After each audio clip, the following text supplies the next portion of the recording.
do that real fast, and then we'll get this underway. Hello, everybody, and welcome to Live Fry 190. We're a little bit late. We're starting Saturday morning, but it's still Friday somewhere, which means I'm on time. So here's what's going down. Apparently nothing, because you can't see anything.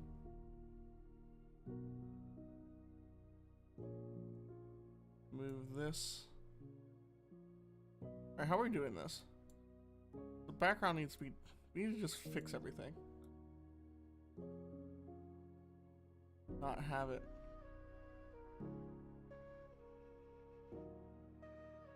Because now there's blackness over everything. Oh, wait. Okay, that helped. And then... needs to move over me like that, and this needs to move over maybe like that. Alright, that should be fine. Alright, so before we get started, I am going to post, because if you look, there's these songs I'm using from Swept. Very good songs. I'm using just a playlist of theirs. So what I'm going to do before we start, I'm going to post a link to their YouTube channel. Because their Creative Commons license says I'm free to share, copy and redistribute material in any medium or format. I can adapt it. Under the terms, I have to give appropriate credit and provide a link to the license and indicate it. So no changes were made except for me speaking over top of them. Because, you know, it's a stream. And you can find all of Vinswep's stuff right there. So, the way we got some nice ambience behind us, we are going to try to create a D&D world and campaign and characters and all that stuff. And we're going to only be using random generators to do this. How's that gonna work? I don't know. But the first thing we need to do in any D&D campaign is need a map. Get a map. We need to use these. So I have 3 random generators up. I have 1 AI. So we have fantasynamegenerators.com. We have Chaotic Shiny. These 2 I actually use. And then we have Rangen, which I haven't used before. But I think it has like a lot of what we're going to need. So we need a continent. A random continent. Alright. There it is. There's a continent. So I have to remake this continent. Oh, it has a name.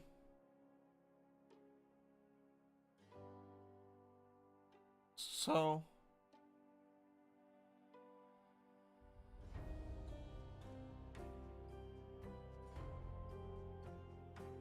we have a continent with a name. I'm gonna put that in my text document. I mean, remember what our continent's called. Rayuskal. We name the campaign like Raiders of Rayuskal. Apps.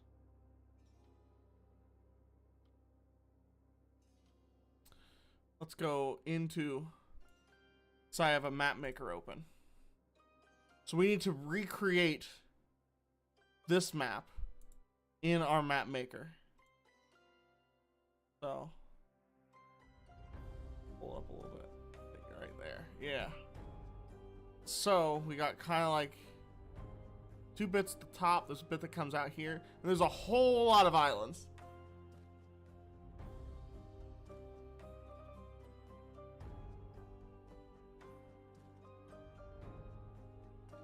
So let's stop capturing that and go here. I need to look at it as a reference though. I feel like I shouldn't have. Let's get rid of all this.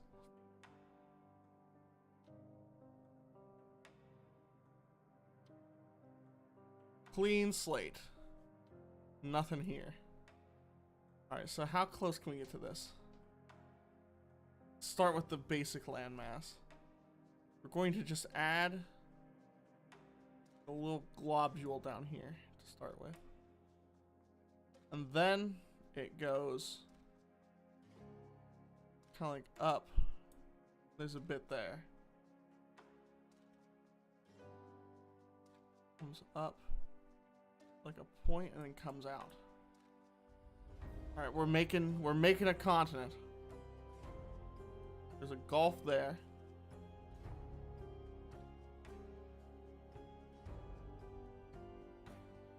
The area that comes out right here. There's a small island off of that. An island in the nook here. There is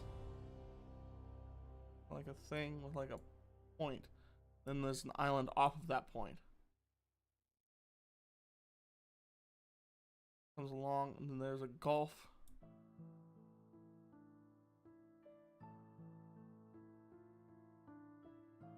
Like that. And it kind of just like comes down like this. I'm just gonna do this as close as possible. It's kind of flat, but then it comes up. There's a little bit of like some of this. And there's like a little gulf there. And then in that gulf, there's an island.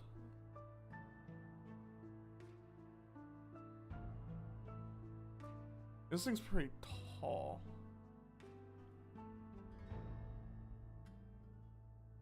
There's a big gulf right here. We're going to have to cut off the top a little bit. Although,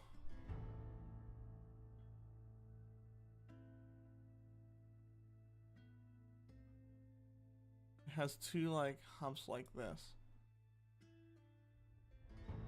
And then big, it has to make a major gulf here.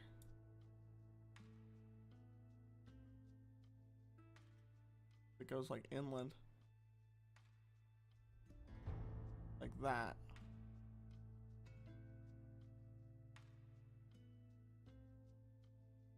Globule there that comes out.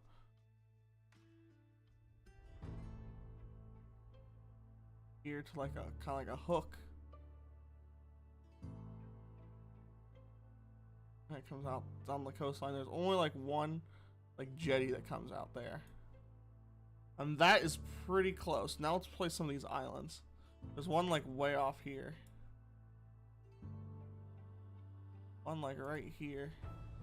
There's a little jetty that comes out like right there. A couple islands like out here. Like that. Island kind of like up in there.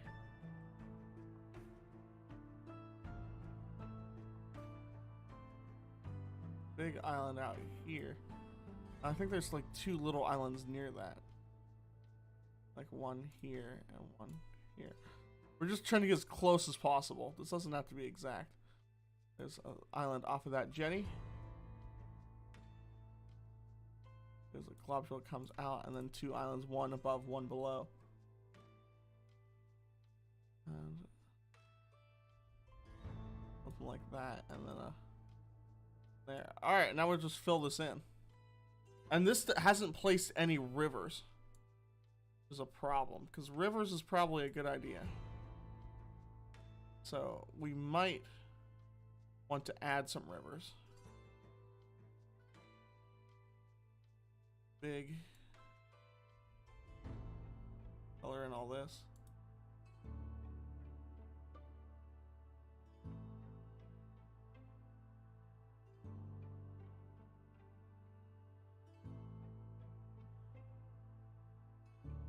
So some of this we're going to roll dice for.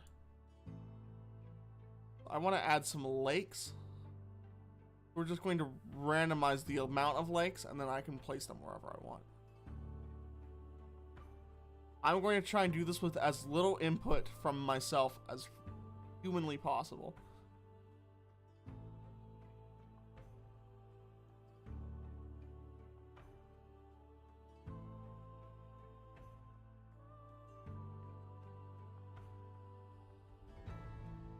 fill this all in.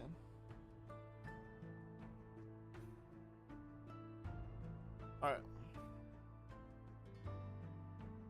So, let's get a D6 out. This will tell us how many lakes there are.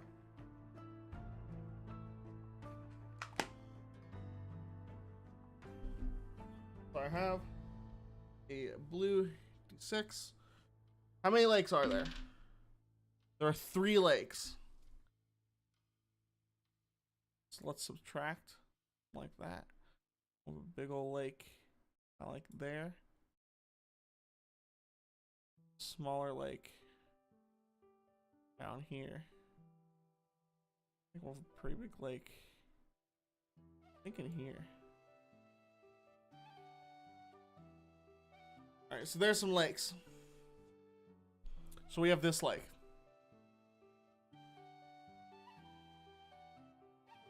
How many rivers come out of that lake? 5 rivers come out of that lake. How many rivers come out of this lake? 4. And how many come out of this lake? 5. There's a lot of lakes coming out of these. So I want one that goes. So that's. There's 3 left in here, 5 left in here. A little bit smaller. One that comes up there to the sea. One that comes out this way to the sea. With one that runs towards this gulf. And one that runs in between those. Alright. That one's 5. This one needs 3 more. 1, 2, 3. And then this one needs 5, so it's a pretty small lake. We give it pretty small rivers. Do there. 2. We'll make one of these. 3, 4, 5. So those ones kind of break off. We'll make this lake a little bit bigger because it's not even recognizable as a lake. It looks like almost like a series of islands. Pretty cool.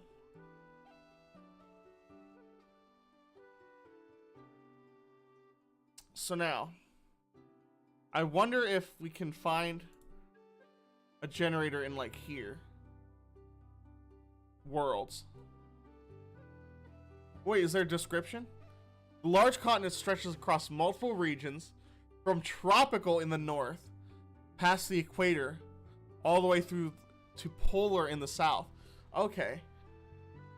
Is geologically inactive. There's no tectonic activity in this region.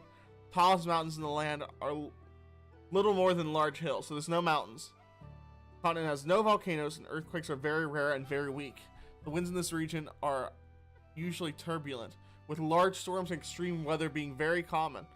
The seas to the north, south, and west are rough, while the seas to the east are gentle. Let's just copy this. I'll put that in our text document.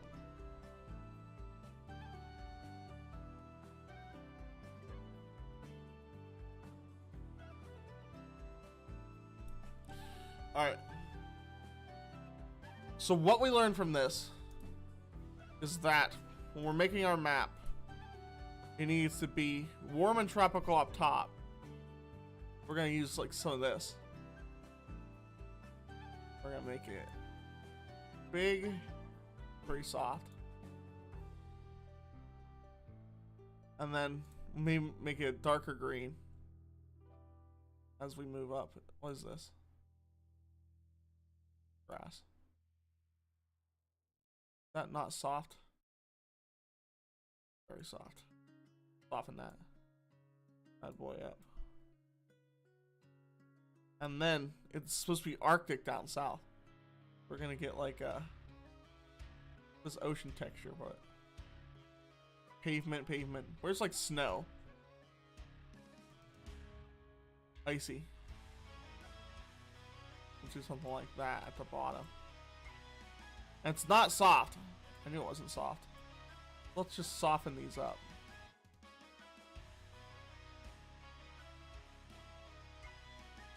So slowly. Frost here.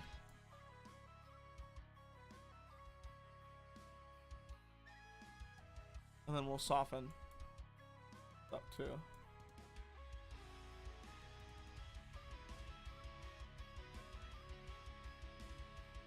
That's interesting. That's because usually you think north, you think cold. Like Greenland is far north. Iceland is north.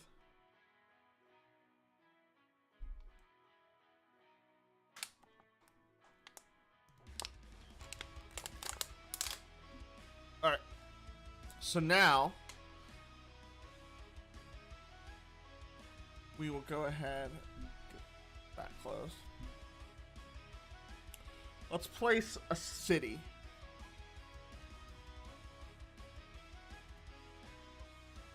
So the seas to the east are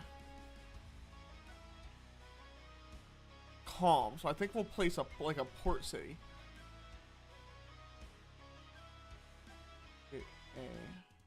A walled city? Large castle. Yeah, walled city. It's not that big. And place it like there. Make it like some docks.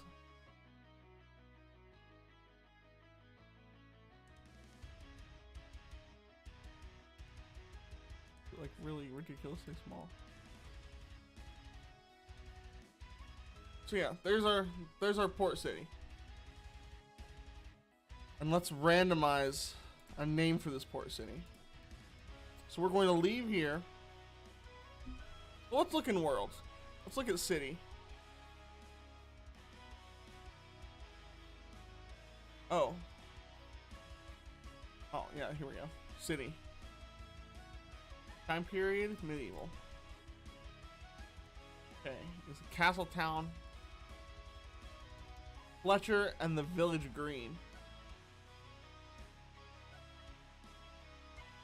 A lot of detail. Notorious crime rate with an expensive cost of living. That's interesting. Do they have a... Is there a name for this city? 70% racial majority. Alright. 1 or 2, it's human. 3 or 4 is dwarven. And 5 or 6 is elven. 3, so that's dwarven. So this is a 70% dwarven city. Let's go to here. Do place and locations. Country. City district. City and town names. We'll do city name. Best fast is the first one. We'll just do that.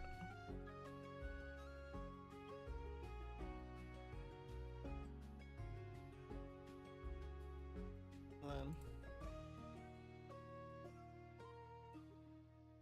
go back to here. And we have... Where's... Alright, size. Like a...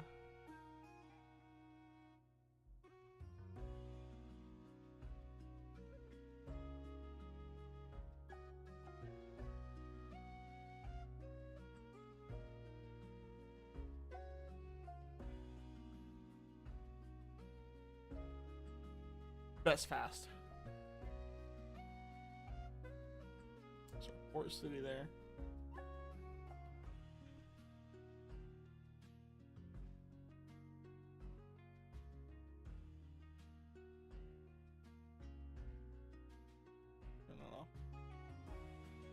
All right, so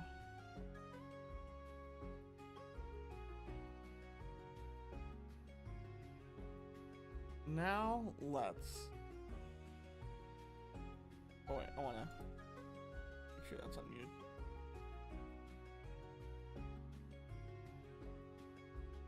Let's look at this thing that randomized about the city.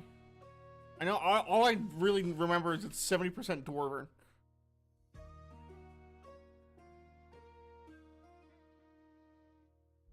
Alright, so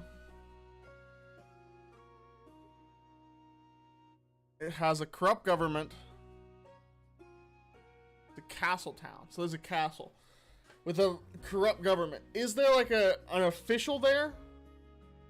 A notorious crime rate, expensive cost of living. It sounds like it might be like not like little gangs, but like a corrupt noble. It's well built. The streets are clean. But it's construction, it's well built but falling into disarray. Population is small and unhappy. It's mostly dwarven. So, there's a dwarven noble.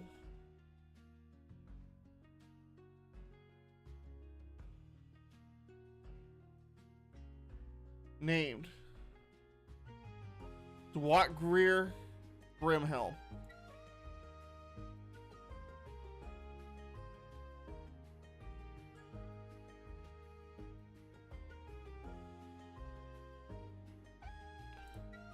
Back into these minimizers, and we are going to do, what does he want? What's his motive? Character is motivated by honor, feigned fear, and curiosity. They're upfront about at least one of these reasons. I feel like they put the honor out. Like, my family's run this. Feigned fear. Feigned fear? Like, is that simulated? Okay. Curiosity. So maybe there's like the orcs. The orcs are gonna come and they're gonna take us out. But the orcs aren't really gonna come take us out. He's just getting the people riled up. He's using this feigned fear as a tactic to get stuff done.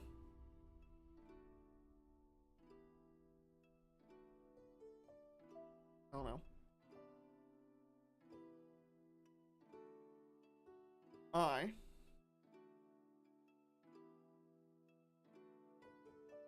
One, two. What is this? That's perfect. I am going to go to the bathroom real fast because I need to go to the bathroom. I'll be right back.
Hello, everybody.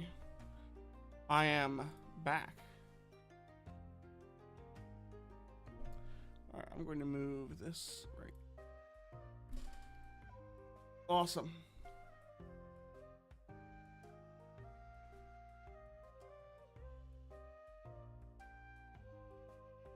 So,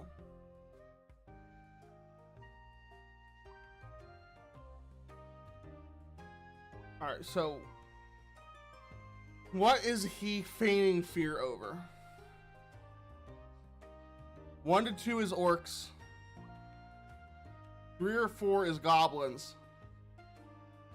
5 or 6 is giants. Giants.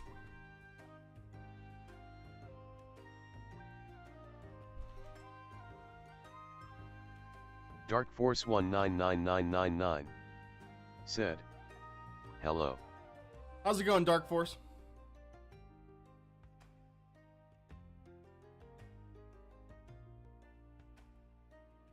What was the third? Because it's honor, feign fear, and curiosity. What is he curious about? Maybe the giants have some kind of treasure. Oh wait, I think there's. I want to leave this up. Accessories. Dark Force 199999 Treasure trove said, "It's good, but I can't find a group to play D&D." I'm with you, buddy. I'm with you. Alright, so. 1 tiny vial filled with a pale violet. Yeah, violet. I might say violent. 1 large teak harp. 1 Dark midnight Force black pillow. 199999 said, "I also made a character." Dark Force 199999 said, "He's a ogre." Ooh. Oh no. Shrek! Alright. 1 very large cold iron. That makes sense. A large cold iron scimitar. 1 small contract. And 8 steel shields. Maybe the vial. Because they just have a harp. Dark Force 199999 said, "He makes Shrek look tame." So this is the treasure trove that the giants have.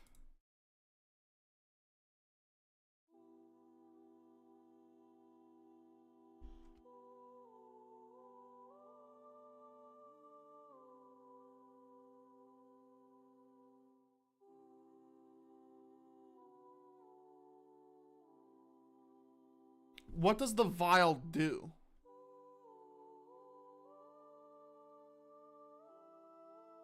Accessories? Is there potions? Magical artifact. Magical thing. I clicked on something that wasn't. Wouldn't be in color. It's gotta be a magical artifact. And it's a. Potion's not in here? These are all weapons. There's a different one, magical weapon.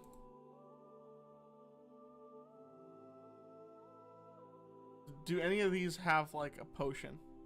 Items. A poison?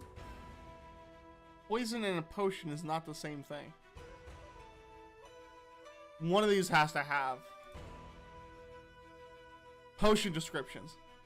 Alright. Wait, this is just how to make a potion. What is the effect of the potion? This is just the recipe for the potion. If we had the recipe, we wouldn't need to. Dang it. That doesn't help us. Well, what we do have in here, we have characters. We have superpower. Maybe it gives you a superpower. Power type. I think we just make it random. It's a built-in How does the potion have a built-in jetpack?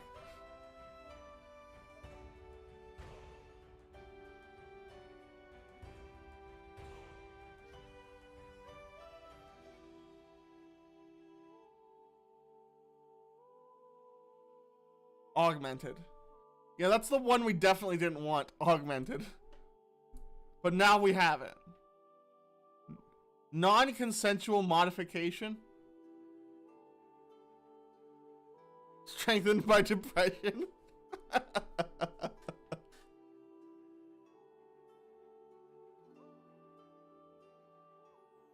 That's the worst potion ever.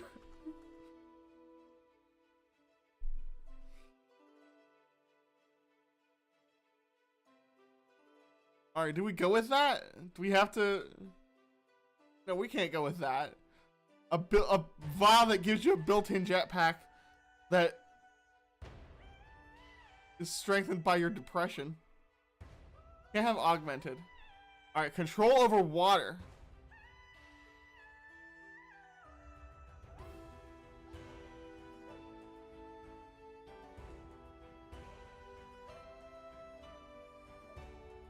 Alright, so this works. Because there's control water 5e.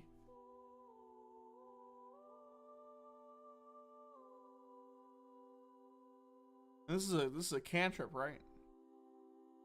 Or no, 4th level. Oh wait, no, what's the... It's shape water is the cantrip.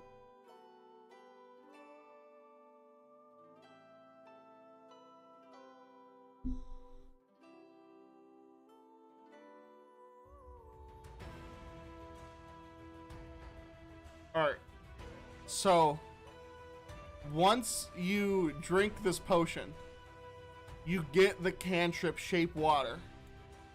And once per long rest, you can cast control water. So, is a race of... What kind of giants are there?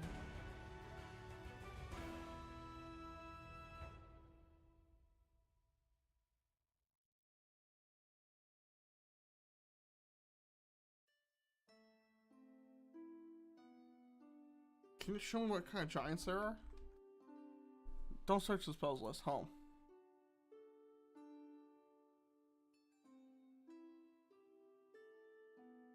Oh, I just want to see giants.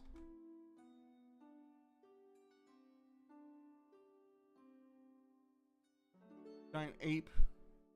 Fire giant is one type of giant. Hill giant. I think it's probably hill giants. Cloud giants. Storm giants. They can breathe air and water. That's perfect. It's a coastal town. So.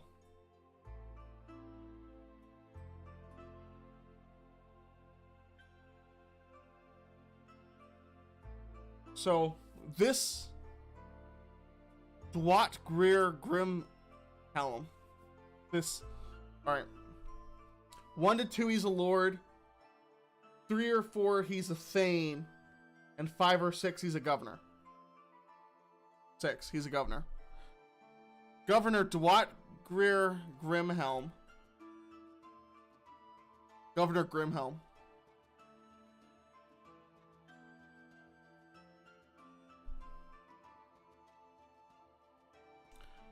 He fearmongers about these storm giants, saying that they're big and scary and they're gonna kill us all in this big walled-off city that's full of corrupt politicians.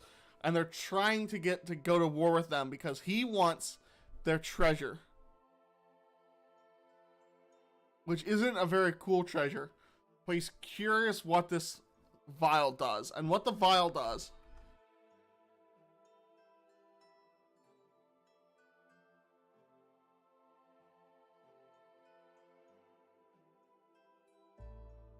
is it makes it so you can cast Shape Water, the cantrip, whenever you want, and Control Water, the 4th level spell, once per long rest.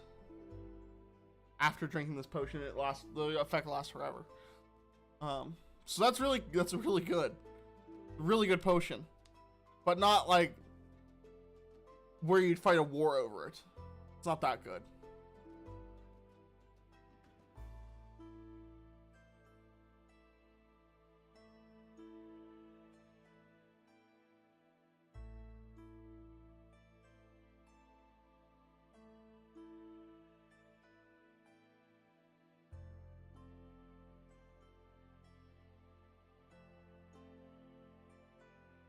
Alright, so let's paint the picture. There is this city of Bestfast run by this governor and his like really corrupt family. The citizens are all unhappy. And they're trying to overthrow him. And he's like, how can I stay in power? Well, I know the Storm Giants have this treasure. And they have one small contract. I think the contract is a peace agreement between the Giants and Grimhelm.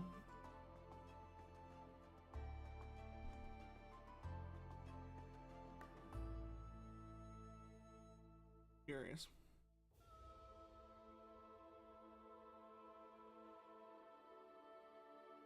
The city and the Giants have a peace.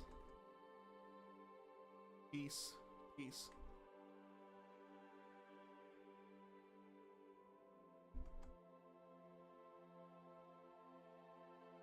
Can you randomize a peace treaty? Is there an option for that? I feel like that might be in color down here.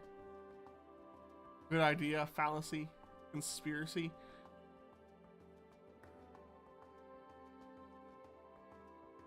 Political buzzword. I just want to click this and see if it fits in the protonomic theocide.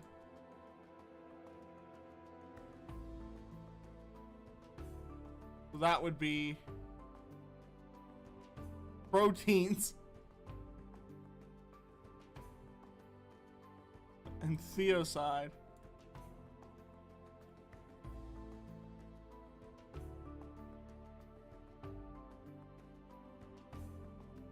Okay, I don't know how that fits in this. So we're not gonna use that. Don't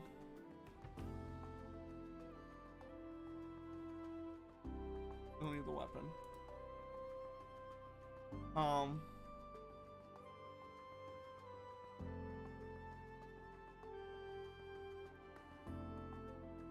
Peace treaty. Kind of want to do a after a historical event. Well, that doesn't help me.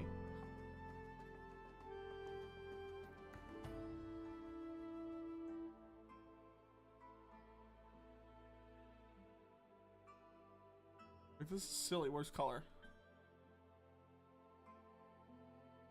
I don't think we can randomize a peace treaty.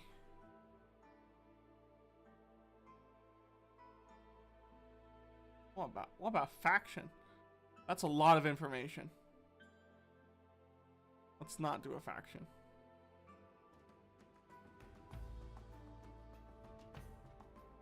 Laws.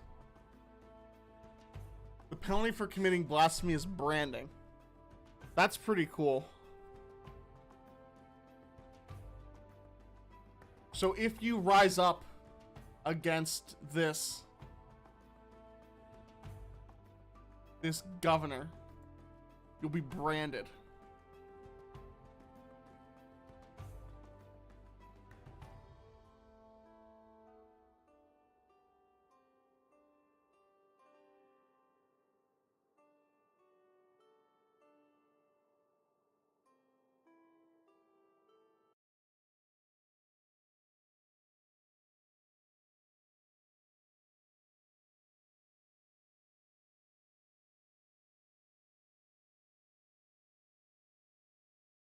What are they branded with? They're branded with symbol.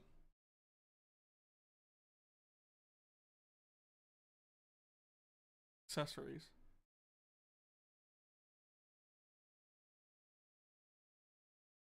Insignia.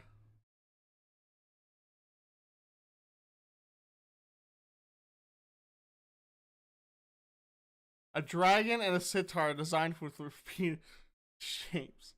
That might be a pretty complicated brand. A longbow, ravens, and a vine within a shield shape. I mean, that's getting a little closer. That's a lot of things to have on your brand. Waves made of harsh angles. It's a seaside city. You know, that kind of works. Kind of works. Yes, continue watching. Why would I not want to continue watching?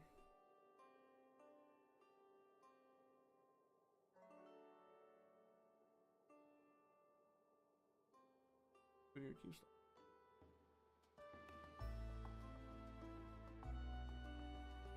There it goes. Alright,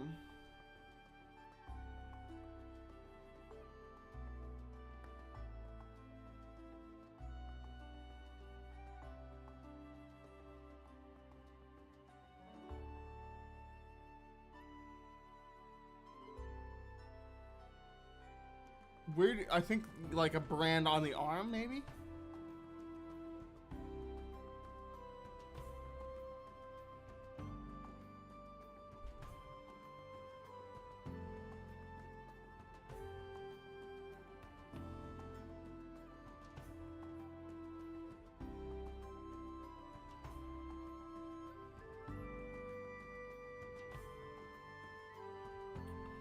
All right, so we know a little bit about that city.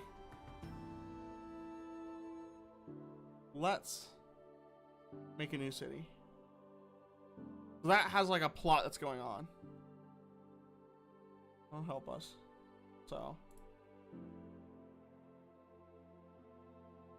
I think we'll get a city description.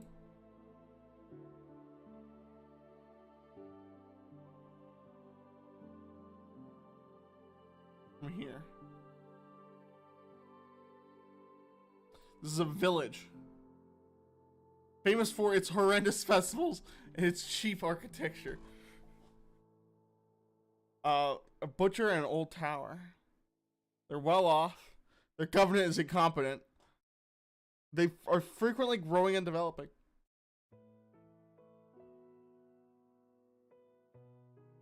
Affordable. Employment prospects are excellent. Overall appearance, it's flat. Urban area, 20%. Adequate. So it's upkept. The streets are somewhat maintained. Population disproportionately large. Level of contentment dissatisfied. Racial diversity monocultural. We already have dwarves. 1 to 2 it's elves. 3 to 4 it's humans. 5 or 6 it's halflings. Humans. They're friendly towards visitors, and their regional accent is distinctive. So, the name of this place is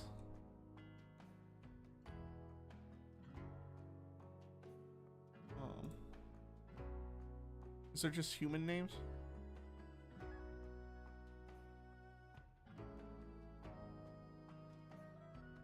No, we just have to go to real names. Let's do some Welsh names. Wait, this is a person. We'll just do city name then. I'm randomizing the name of a person, not a town. So this is a village. They've just village names. Well, tower. Oh wait, I think it's city and town names. Fantasy town names. Deerford. So we have Deerford. What do we know about Deerford? It is a human village. It's growing rapidly.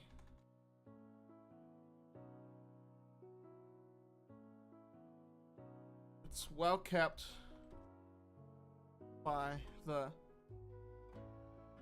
villagers, but the local politicians are worthless. I think they take all the credit. But the local politicians are worthless. But try to take the credit. Take all the credit. So they're always like bragging about how awesome their town is, and everyone just knows.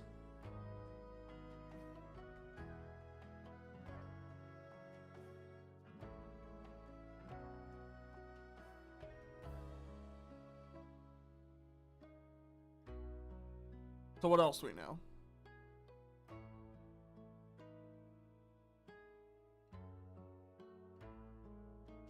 We know something about Butcher. Horrendous festivals.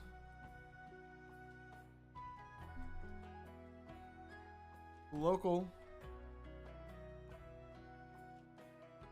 politicians often try to throw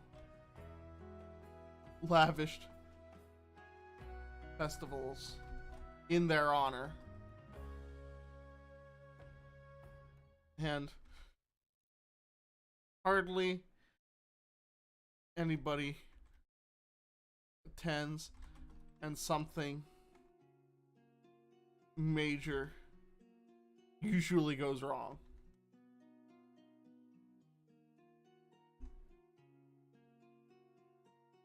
And then, for example, a building burns down, or the cattle gets loose. So we have, there's gotta be something on Chaotic Shiny we can include in this. Let's see. People.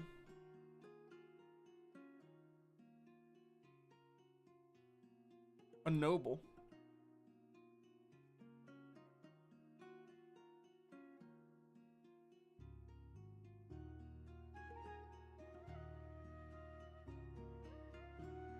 Medieval games. Dukes and ghouls. A couple.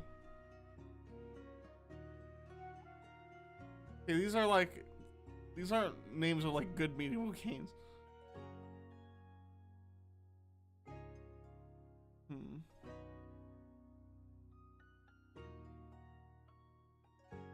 Is there like a festival?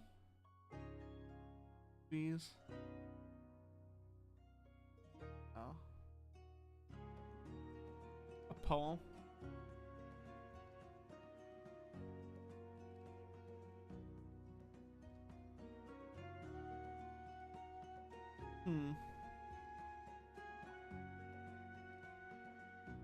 That's a whole lot of information.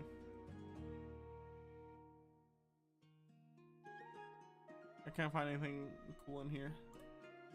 Let's look in some of these and see if we can get anything. Pet. Solar system. A law.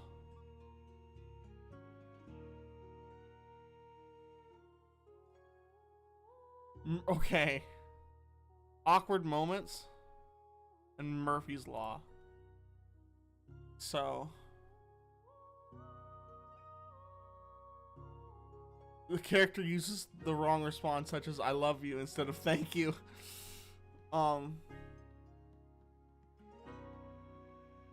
It is fantasy. It was all going so well until the ship they were traveling on catches fire. Then the building starts to flood. And eventually a curse compels a side character to kill themselves. I'm just gonna paste this, and this is how the first festival will go.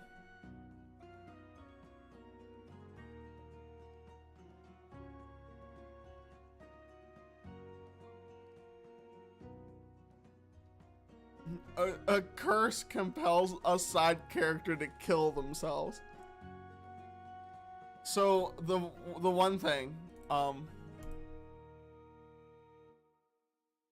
think there's like a character who's like really nervous, and like this happens all the time. The character uses the wrong response as "I love you" instead of saying "thank you." So let's make that person. Who is this person? It is a fantasy character. I don't know if let's do their motive first. Character is motivated by duty and stubbornness. Okay, this is like the head guard, and he's like awful. Is he awful? Crime rate is medium. Public services are inefficient. So we'll say the town guard is awful. He's like awkward, but he's stubborn. He's gonna get the job done, no matter how hard he has to work and how much stuff he screws up. And he's motivated by his sense of duty.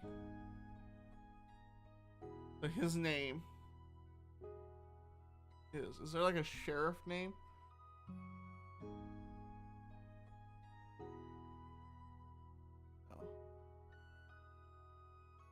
Not like a guard. Guardian names?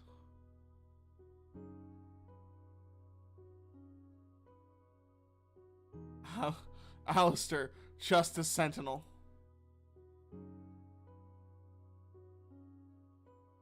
So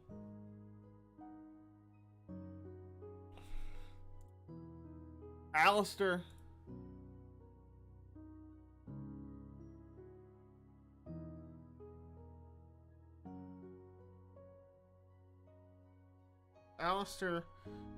Justice Sentinel is the head guard, and they insist on calling themselves the Justice Sentinels because they think it sounds cool. He's awkward.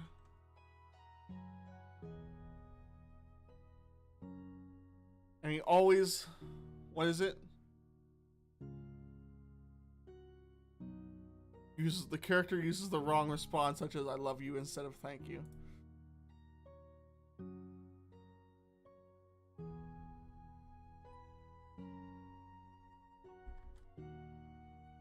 I think like the townspeople like him. Like he's a nice dude. He just sucks at his job.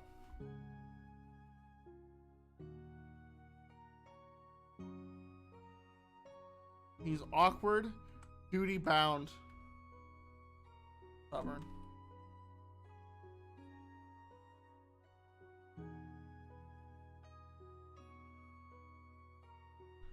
And then he says like weird stuff.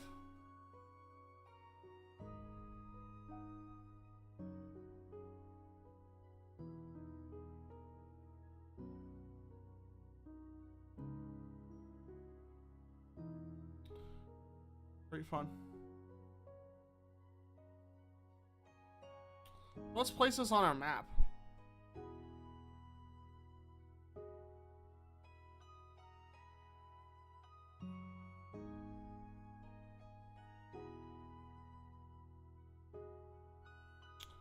Here's our map. And this is the village of Deerford.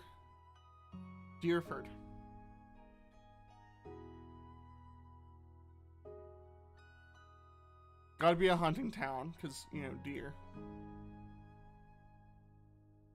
And let's get like a village. Fortress town. I need a fortress town. Human town? Let's do human town.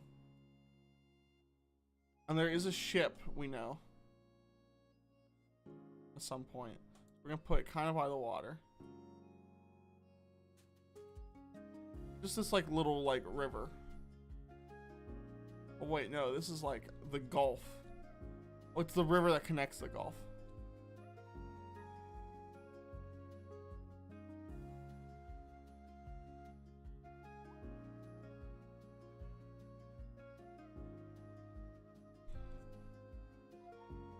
Why is this world actually pretty cool so far? let's finish off this area. We'll put like a town up here.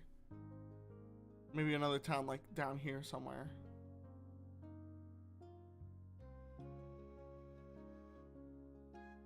Like we'll cut it into sections. Like we'll do this, and then we'll do like these three will all be one section. And then like these four. Like we'll do this and this. We'll put something like in here somewhere.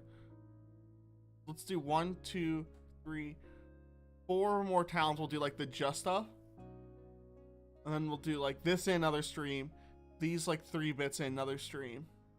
And like these 4 in another stream. So we'll put like a town here. Need 2 here. Need 2 here. And then 1 on here. So we'll break this into like multiple streams. So let's look at what our next town should be, because we got the basics, and then we can come back and really flesh things out later on.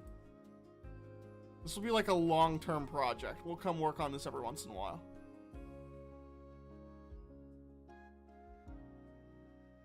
All right, I have a thing open up there in case we want to make a town map. So our next city will be, where are we in? Okay, we're in. All right, city generator. Is there? Oh wait, let's make the butcher shop, because there's a butcher.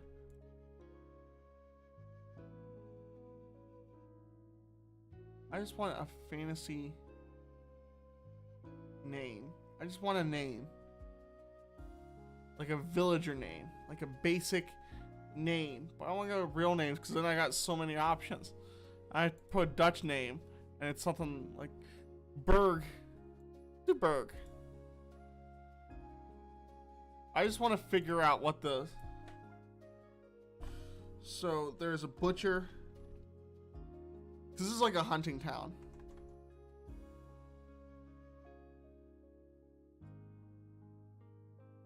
So Berg is like the butcher that everyone goes to.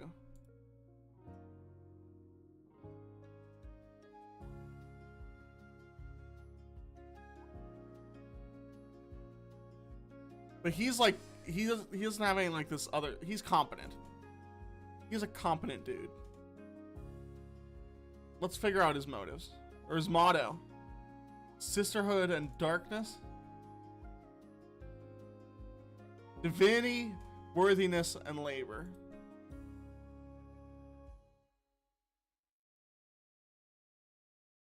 Brotherhood from dignity.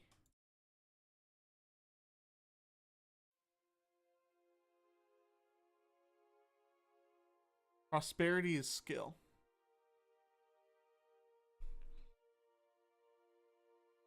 So he's like, there's all these people complaining about like how rough things are going, and he always responds with prosperity is skill. Learn a skill and you will be prosperous. Because he has like this awesome butcher shop, and he's really cocky. Always responds to complaining with prosperity is skill.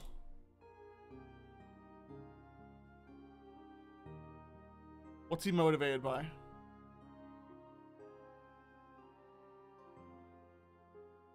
Honor and bloodlust. He's very self-aware about all of this. So he's motivated because he likes to be like top dog. And also he just likes to cut up animals. Like, would be a serial killer if he didn't release his bloodlust on dead animals. Is very open about this fact.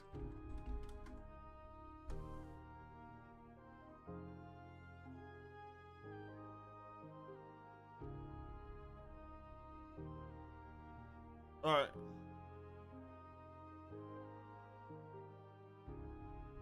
So we know... Wait, didn't it say... Okay, we gotta go back to the city. Because there's a butcher's... There's a butcher and an old tower. So there's gotta be a wizard. What's he motivated by? Motivated by twisted impatience and suspicion. Most of these stem from the same source. So, he's like above the village. Like maybe he was here before the village even formed. He's like this old... We'll go with Elven, because then he can be really old. He's like this old wizard. And he's like suspicious of this town. And he's like, I gotta figure out a way to kill all these people. Because there's these people and they made a village below my tower. They're trying to steal my research. So he is going to plan to just blow the crap out of the village. Alright, so he is an evil name, an elf name. He is a male. Ilthern. So he is a crazy old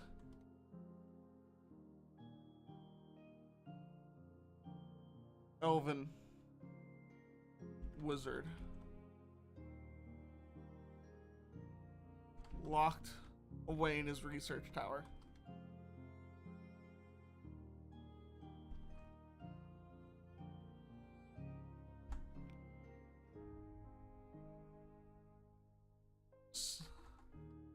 Studying to find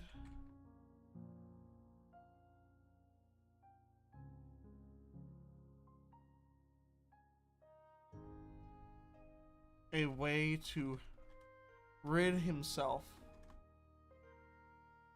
of these pesky villagers who are definitely trying to steal his research.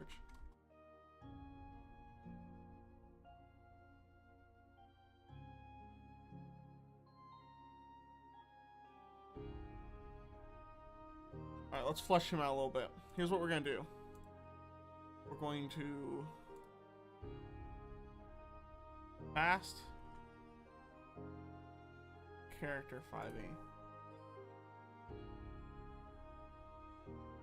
Player's name?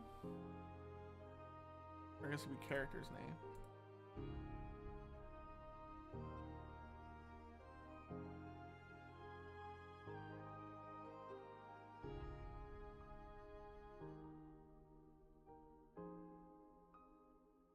Use that name? Player's name or the character's name? I don't know. He is Elven? An elf. I think he's a high elf. Male. I'm gonna say he's like level 5. He is chaotic neutral. He's a sage. His class is wizard.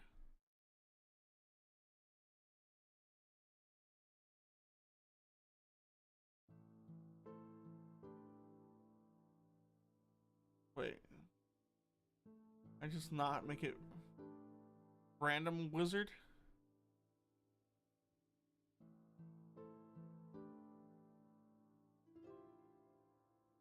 Where's random wizard? Alright. Fine. He's wizard. We'll go enchantment. Oh.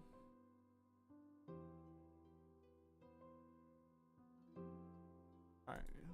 Boom. There we go. Here he is. What spells does he have?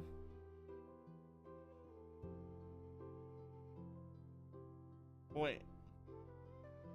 Mage armor, charged person, sleep, detect magic, suggestion, crown of madness, misty step, tongues, fly.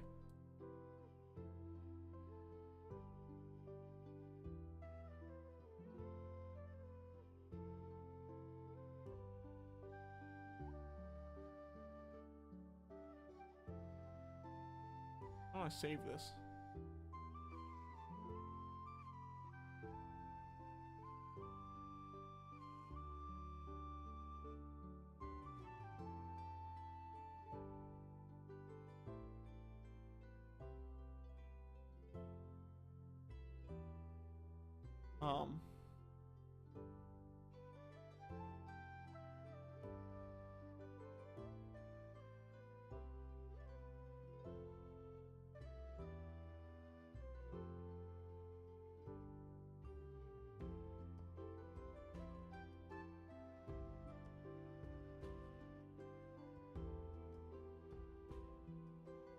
This isn't gonna help me. Oh wait, I can just do.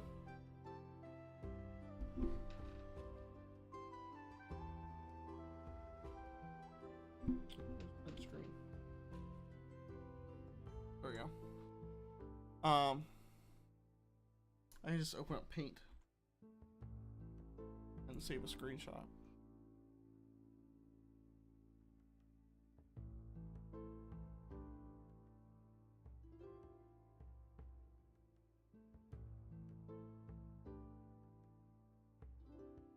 Alright, cool, there he is.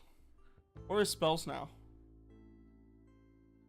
Mage Armor, Charm Person, Sleep Detect, Magic Suggestion, Crown of Madness, Invisibility, Tongues, and Fireball.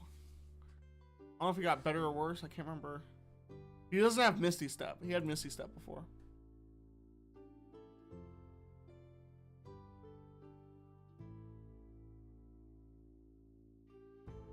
Alright, so there we have him. We got him figured out. I think he needs a magic item, actually. So let's go here to Chaotic Shiny. And we can get a...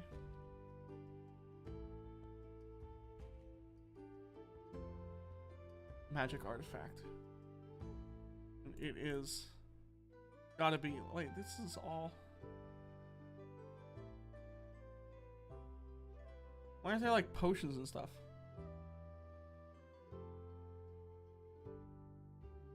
Always like a weapon. Look at this.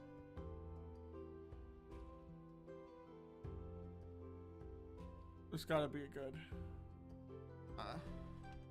magic item.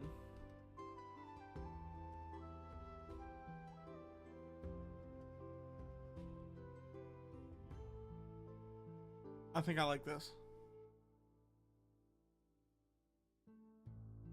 Is a minor ring. Ring of minor acid resistance. Is this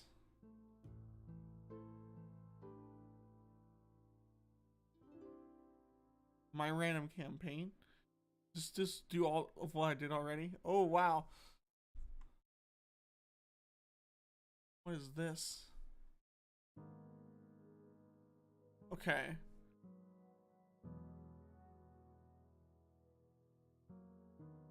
Enthorpe. The old shrew.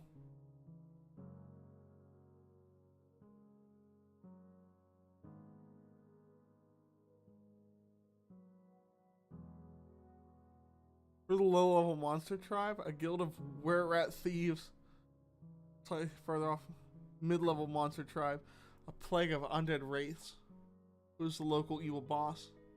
Thane Sam, a male titan, father of chaos. Well, they want the fallen heart of Bella. What happened to they get it? The great old ones will awaken. This is interesting. Everyone in my world knows when wolves howl, the moon howls back. That's what the heck? Very few people know all swords are intelligent. I've done that before. No one knows. There was once stars in the night sky. What? Okay, I might want to save this. There's got to be like a. So I don't want like a D&D item. I want like just a like a. I thought there was something good in here. Random dungeon map adventure.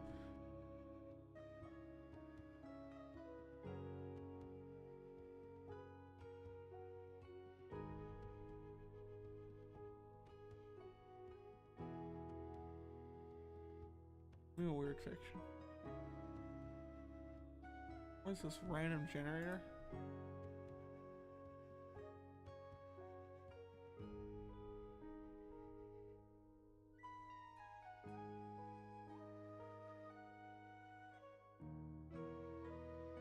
There's like a random item generator. I thought was there. Wait, no, it's Seven Sanctum. I recognize this. Oh, this is awesome. Okay. Just one, like, ring.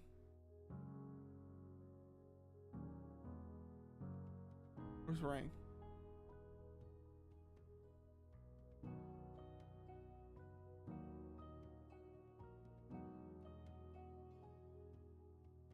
Staves and related. Sure.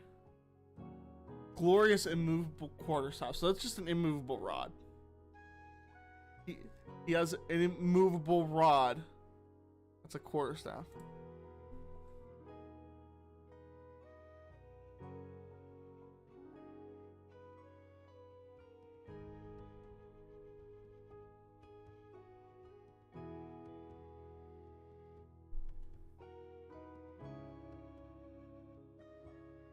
Alright,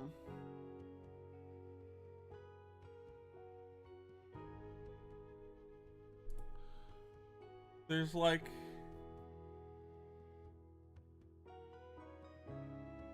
I can't remember what it is. There's something in here that's really funny. Characters. Cat girl generator. Dang. What in this is really funny?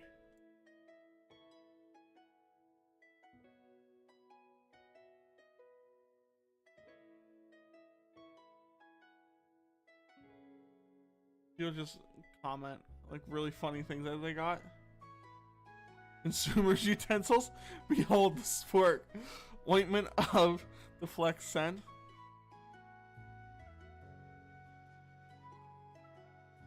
Cruel swimmer's drink. Are there, do I have any really good ornate ointment? Past earrings. I think this is the one. Really funny. Instant bullet. That's just normal bullet. Past arrow, so you can shoot it through time, inflicting damage on enemy prior to the present moment. Yes.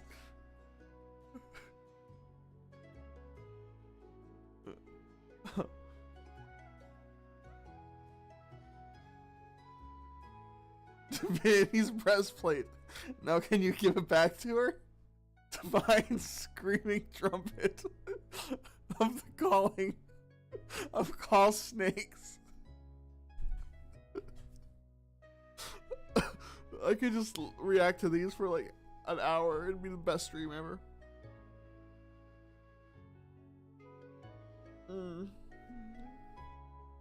Illuminated the harp of royal time because His Majesty always makes time for music.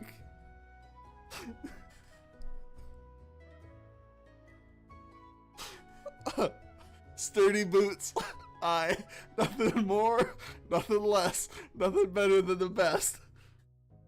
Some sturdy boots. That is a magic item.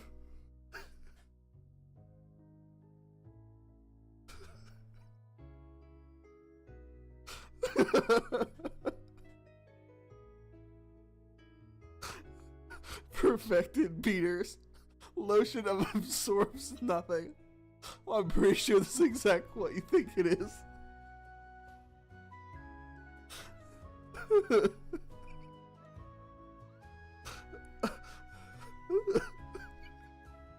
Living bucklers and meat shield. Oh boy.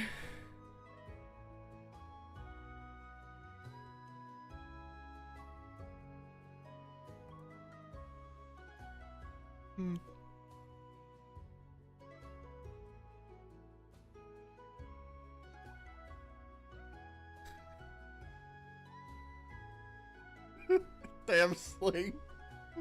Last piece of junk won't stop jamming. Flaming balm.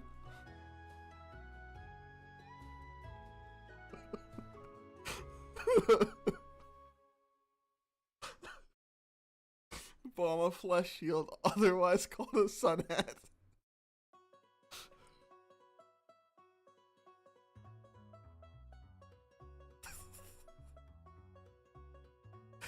A glorious clear device. You can see through it and everything.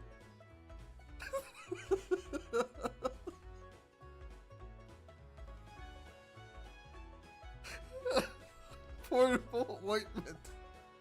Never leave home without it.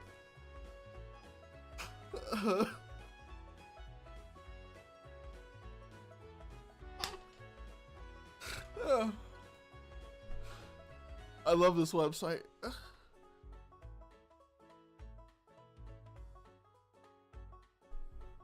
Thundering hammer. Some blood got left in here. We can't figure out how to move it.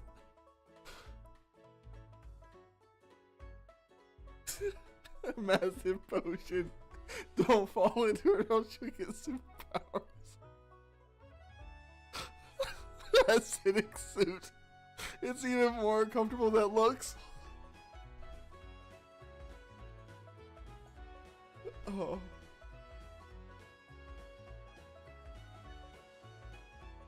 I just love the listing of dumb thing, and then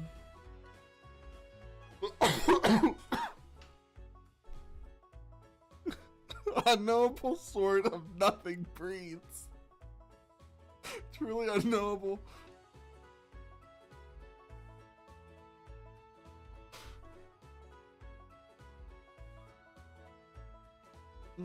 Icy pipes.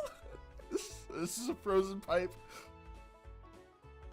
Vicious Worms brand. Glorified prismatic jar.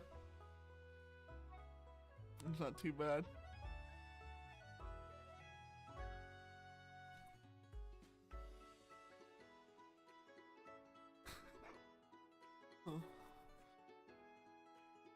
Quilted armor of gas seduction. Plate mail spectral touches.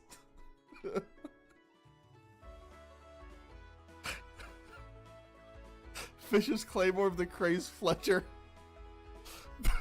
Boomerang of screaming. Oh.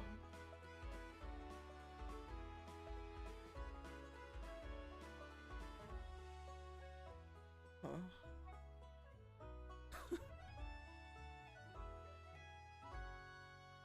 But is it better than bacon? I'm off track. Ring of the Archmage's Wrath grants the user the power of the greatest Archmages. Level his stats, his techniques, blah, blah, blah. However, to obtain these, you have to feed the ring with souls of your enemies. Once you've quenched the ring's wrath, gives you a... Boom, I just created the most powerful item. Ointment of Become Annihilator.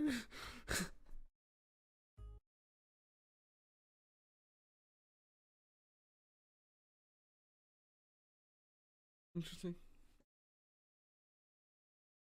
Angry Archer's Lotion. This actually sounds like a brand IRL. It does. Oh my goodness. Oh man.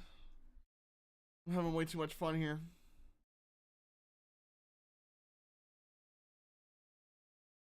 Oh good golly. Where's my phone? I don't know. I lost it. I'm gonna go look for my phone. I want it. I'll be right back.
Hello, everybody. This is why I don't stream in the morning. Constantly in and out of the bathroom. Alright. So, gave him an immovable rod. Asked earrings. Do I have any fun ones? Living tonic of the hunters. I don't. It's just blood.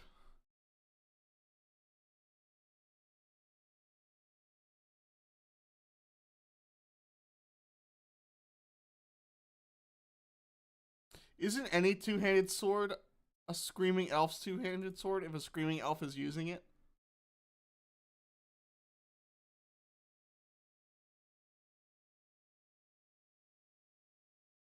Possible.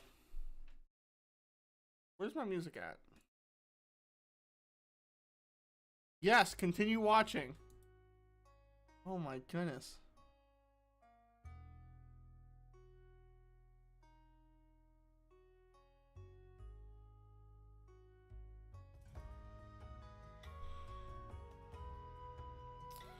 Alright, so.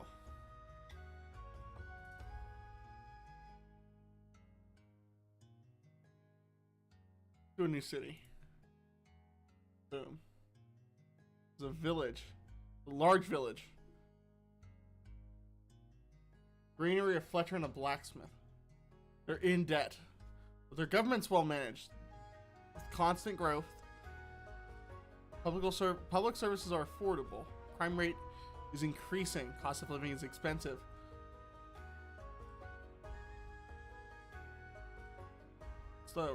It's a very diverse. Okay.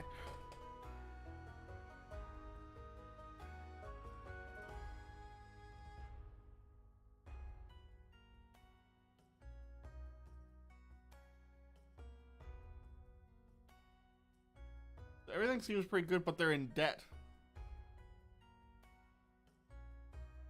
So why are they in debt? Is the question. Can you tell me why we're in debt? Wait. Murphy's Law?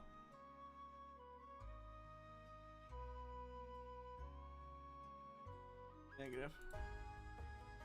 All going so well until the secondary character loses their powers, then an important item is destroyed by fire. Important character discovers a strange artifact, which eventually starts glowing / buzzing. So, in this town, there's some kind of like leader who has a magical ability. 1, 2, or 3, it's a sorcerer. It's not a sorcerer. 1, 2, or 3, it's a warlock. It's a warlock. So there's a warlock in this town. He's kind of like a main. He's like a big deal. But he loses powers. And he's. Maybe he like sold his soul. He did. He made an agreement to get these powers. Then he had to deal with like a demon. And he got these powers. But then he broke the rules of the agreement. He lost his powers. And part of the town was destroyed by fire. And now they're in debt. What is the strange artifact?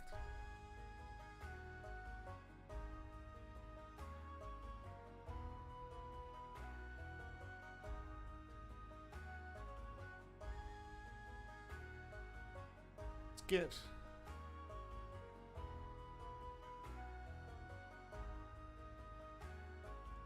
It's a religious item.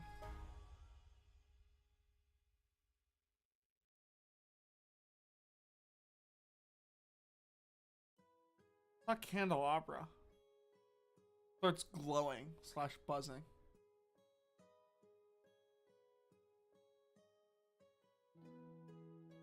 I like the idea of like a magical candle.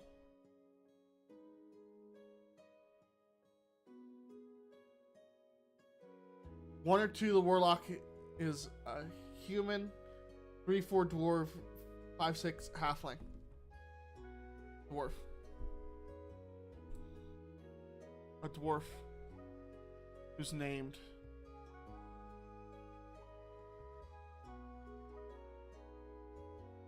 female. Nundulan Cragrock.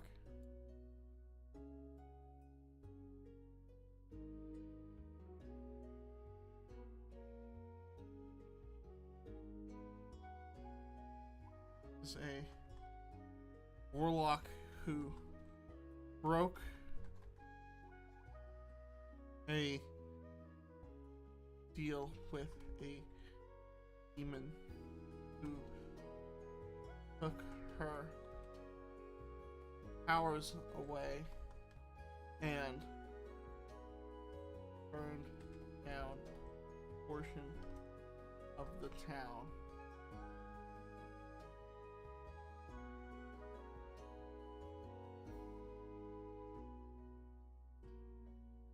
Leaving behind a candle that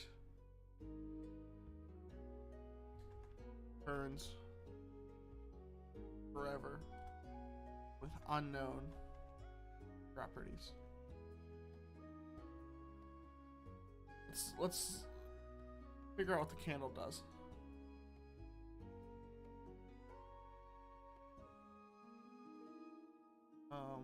Item. Magical artifact. Cover. Claw shard.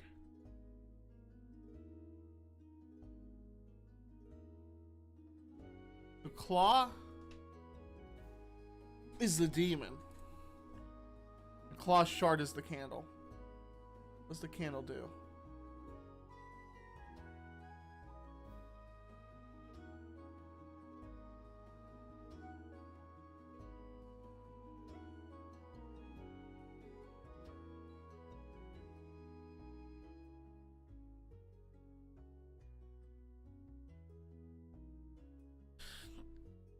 That didn't give us a very good description of what that could do. Let's go here, because I know they have descriptions. They have like magic items. Magic source.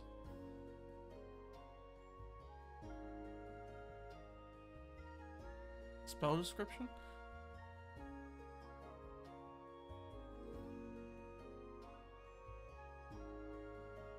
Let's look. It's a magical barrier that blocks all magic beings affected by a magical effect. Creates a rain of shadowy energy. No, it doesn't help us. Let's do in here. Superpower. Maybe this will help us. Power type. I think I'd be like supernatural. What's special? Sonic scream.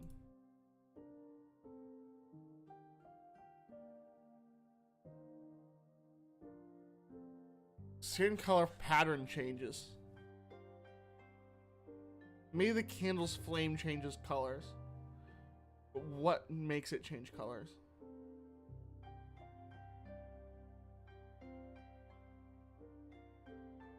Maybe if something's nearby, it changes colors.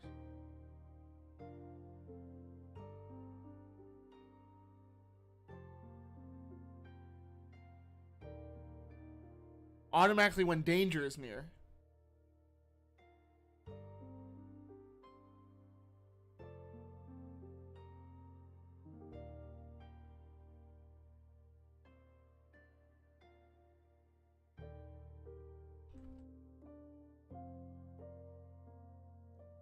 I think it needs to be a bad thing. See, left has like a curse.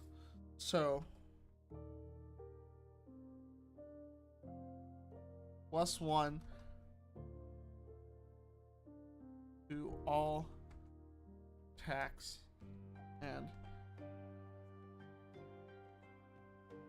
damage rolls to creatures with the evil alignment.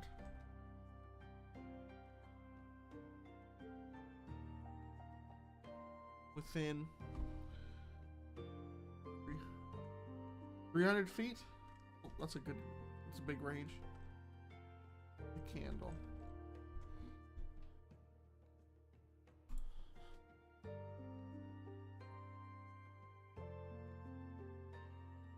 Alright, let me get this. We're making magic items now. So, magic item table.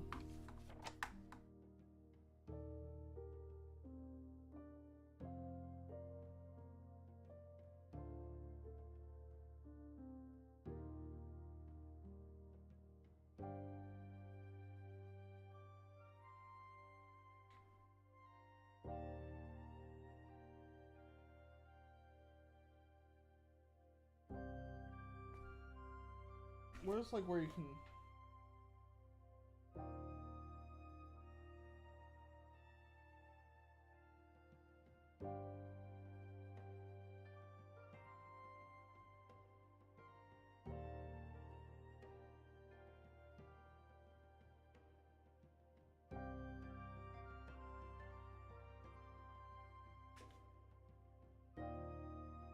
first items, special feature.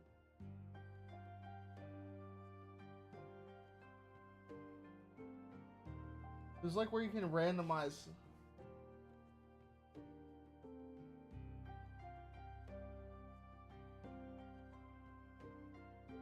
Like I want to randomize how you destroy it.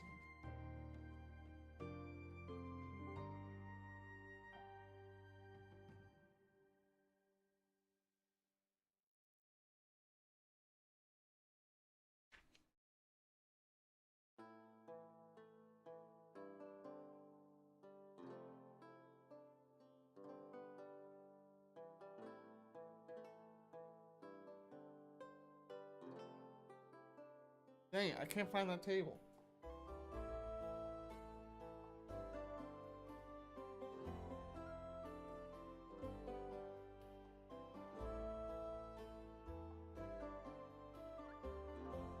I'm just going to the end of my...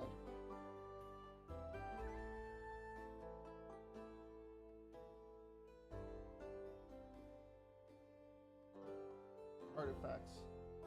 Destroying artifacts. Artifact need to be melted down in the volcano forge or where it's created must be dropped into the river Styx. That might be a good one.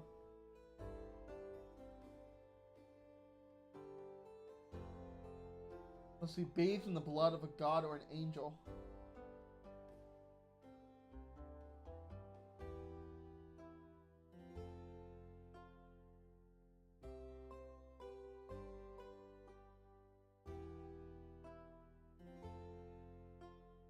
The object must be destroyed by a celestial.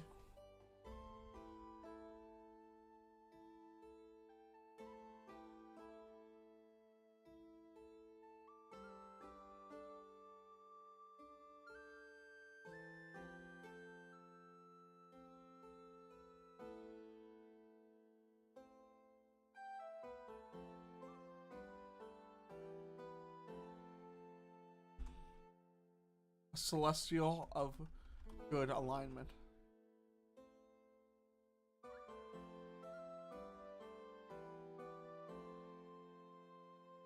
Alright, what is the name of this village? Because we don't know yet. We just know that this person is here.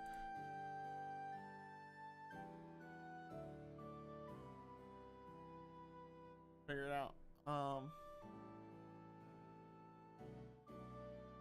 Town names. Fantasy town names. Basinwood.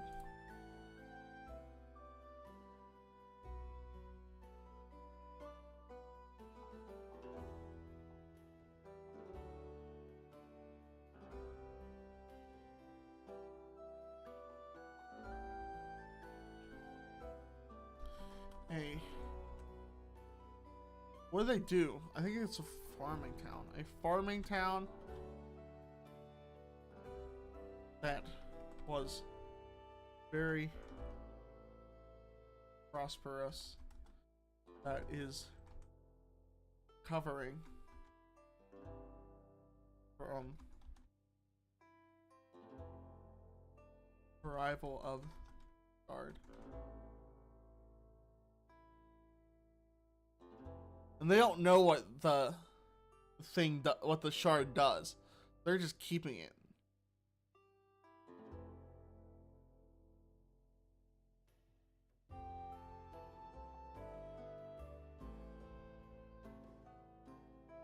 Town. Let's say. Let's roll percentile.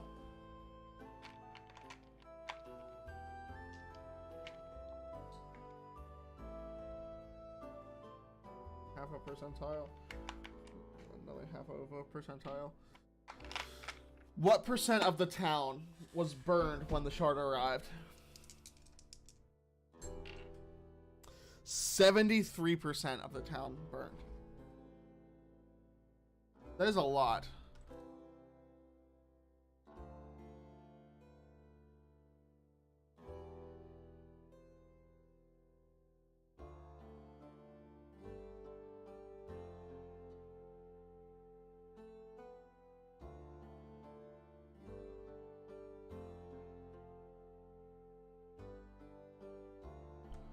That is a problem.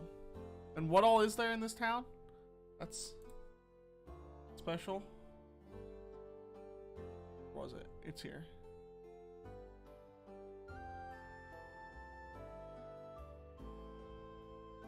A granary, a Fletcher, and a blacksmith. So the Fletcher and the blacksmith sounds like they might like work together. So let's figure out the one's motives. The Fletcher's motive. Perverse boredom, mischief, deep-seated anger, and pride. So perverse boredom. Why does he make arrows? Because he has nothing else to do. Mischief. I'm thinking like trick arrows. Like deep-seated anger and pride. Who's he angry with?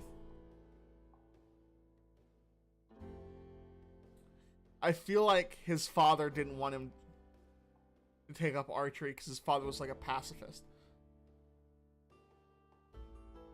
What is this character's name? 1, 2, or 3 is an elf. He's an elf.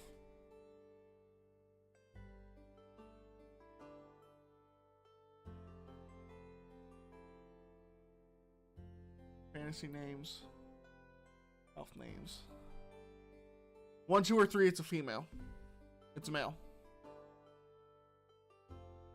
Daketh.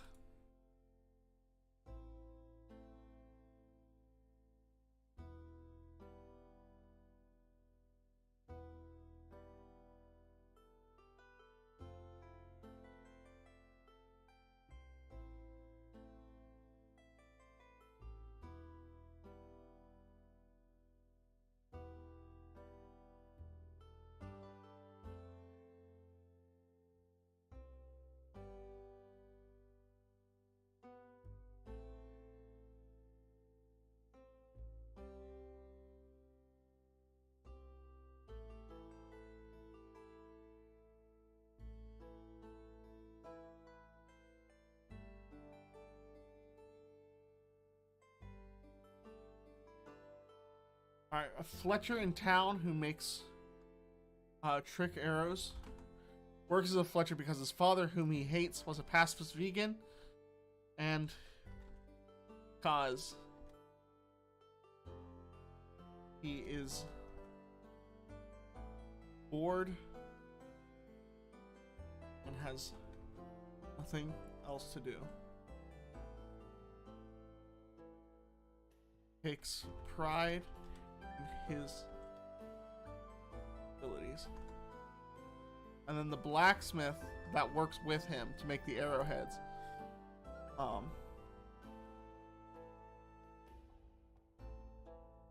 1, 2, or 3, he's a dwarf.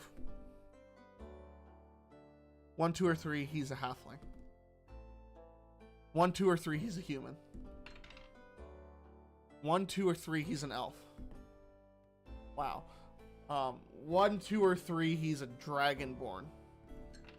He's a dragonborn. Do they have dragon names? Yeah. Dragonkin names. Sothok. So Sothok is a dragonborn.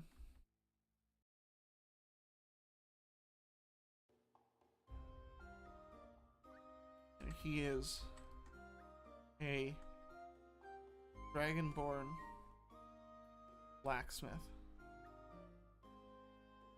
who makes Daketh's arrowheads.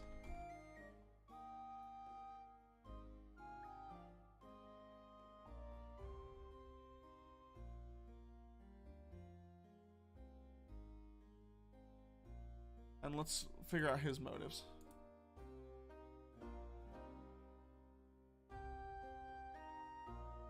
This character is motivated by deep-seated mischief, misplaced lust, and overwhelming love. So I guess the important question is, 1, 2, or 3, it's female. 4, 5, or 6, it's male. It's female. Is she in love with Daketh? Wait, I didn't... High is yes, low is no. No, she's not. Who else lives in town? Oh, the female warlock.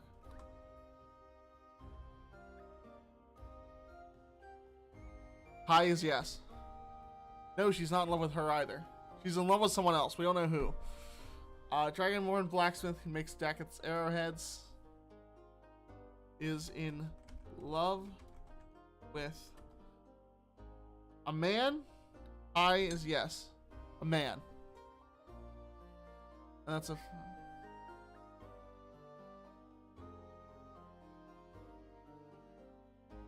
straight dragonborn. And the straight dragonborn is in love with an elf, another dragonborn, a human, a human.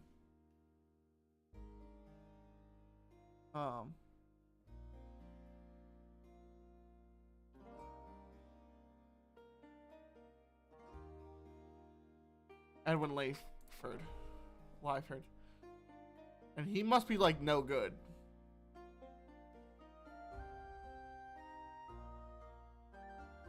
Edwin Lyford is gotta be someone that's no good because it is, what was it? What was it? It was like a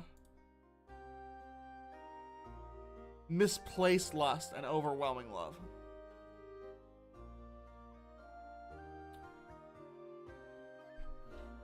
Is she lustful for Edwin, but actually in love with Daketh? It's a love triangle type thing. No. Is she lustful towards Daketh, but in love with Edwin? Yes.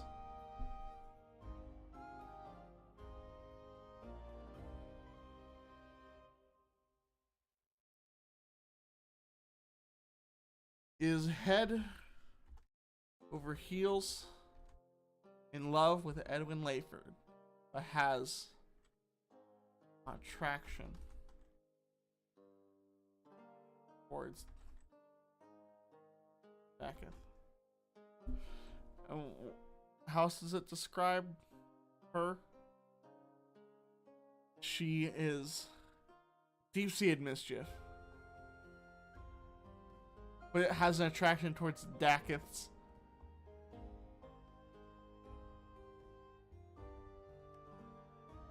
mischievous nature.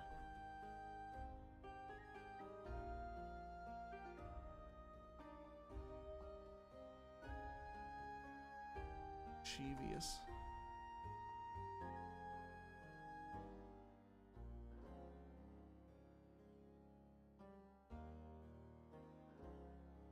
Alright, so who is Edwin Layford? Is there like, so if we go into fantasy character, he's a merchant. So, Edwin Lyford is a merchant.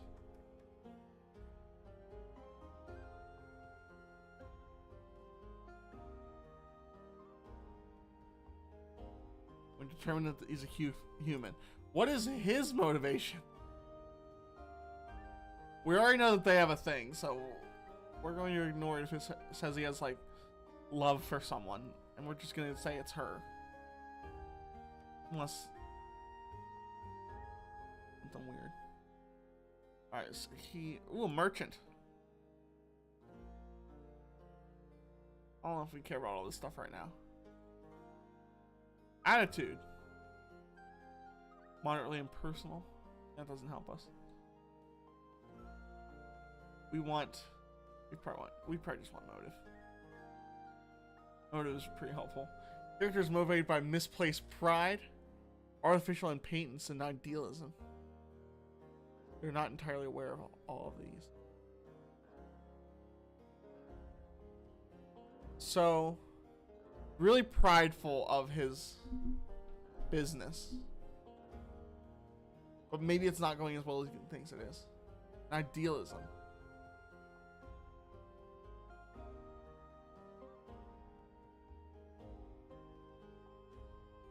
Acts of forming or pursuing ideals, especially unrealistically.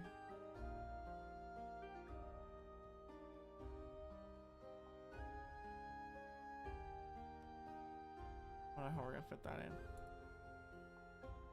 in. Is his ideals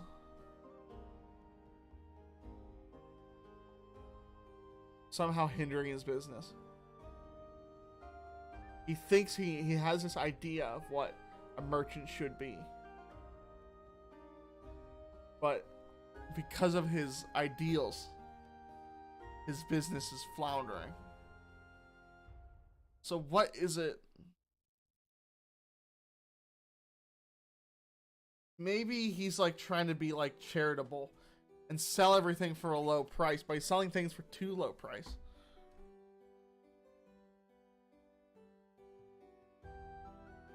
He tries to be fair and will accept lower than the asking price. He frequently gives out free goodies to gain favor with the townsfolk. But often this doesn't bring in business. So she loves him, but he's like a nice guy. He's like really nice. And then Dakith is this Fletcher that she works with, and they're both really confident, but Edwin is confident in abilities that he doesn't actually have, and Dakith has the abilities to dang he can back up what he says.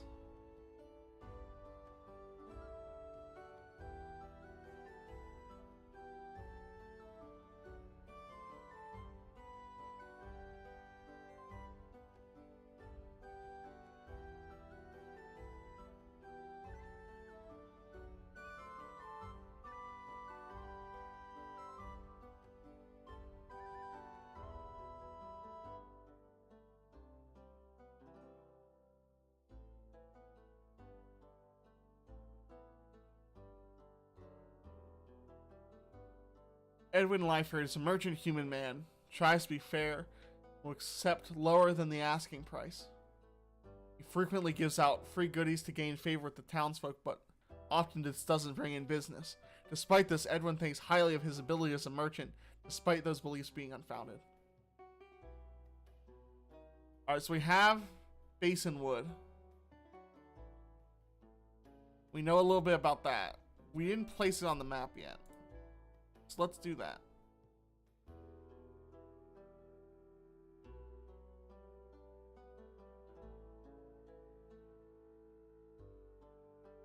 Look at our map. There it is. And it village town. Some of these village buildings.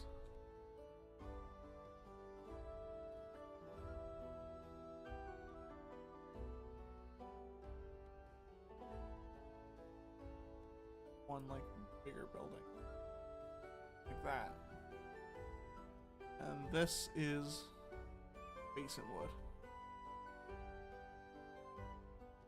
I don't know if I like this font.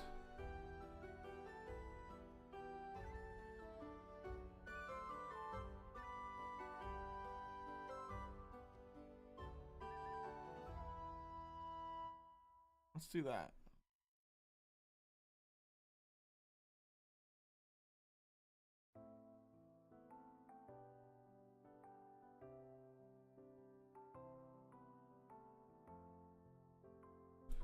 Alright, there we go.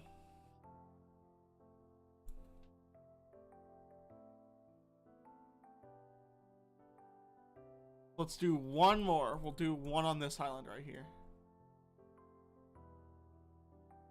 That'll be like kind of this region. So what is the name of that town?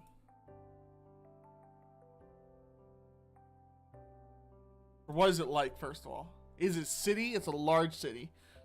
A small old library, a major hospital, a cobbler shop, and a barber shop.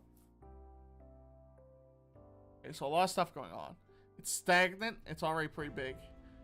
Growing in financial status. The government is competent. Public services are good. Crime rate is increasing. Cost of living is expensive. Employment prospects are very good. It's gloomy and poorly built. It's mostly urban. General level of upkeep poorly maintained. The streets are clean. Disproportionately small. Level of contentment. Empathetic. Racial diversity diverse. Attitude towards visitors intolerant. Regional accent is famous.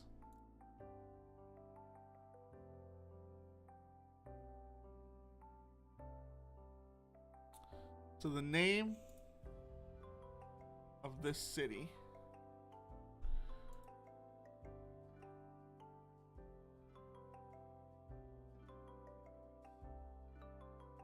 is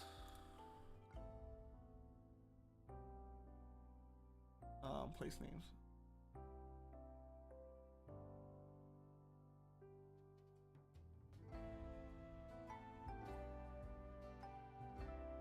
Slotting.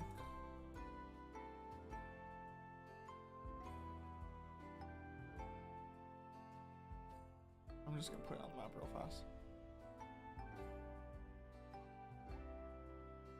So this is an island, which makes sense why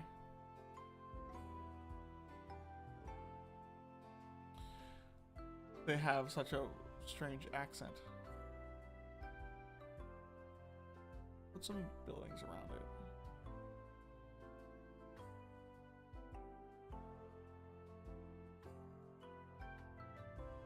I'll make this really big.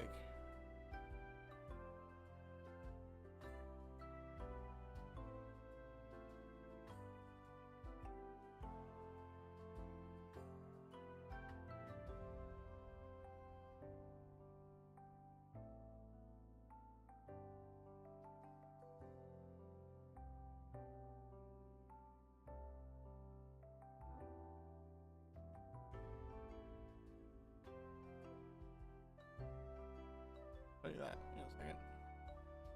First, let's figure out. This is slotting. Is this a... I want to do Dwarven again. It seems like it seems like a Dwarven place. Is this a human place? No. Is it a Dwarven place? Of course it is. Wait, what's the race actually? Does it say that it's a single race or a mixed race, or it is... Oh, it's diverse. So yeah, it's a bunch of people.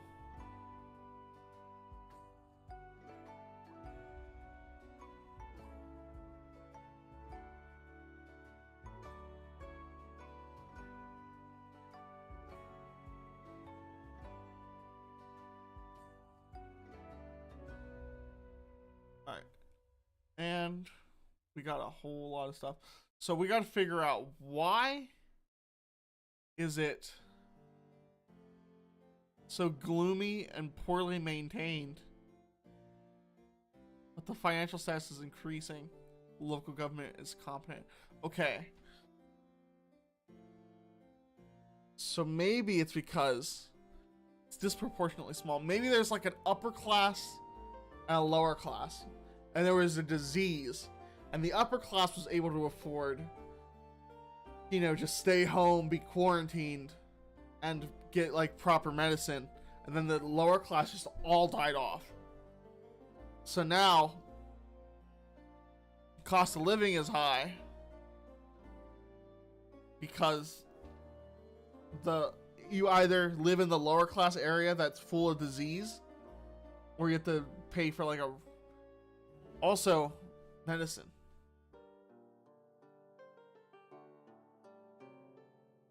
So yeah, there is. So maybe that's why they're intolerant towards visitors, because, alright, it's like a Mask of the Red Death kind of thing. Wait, I think we can randomize a disease. Dark shiny color. I think it might be under color. Diseases. Alright, causes.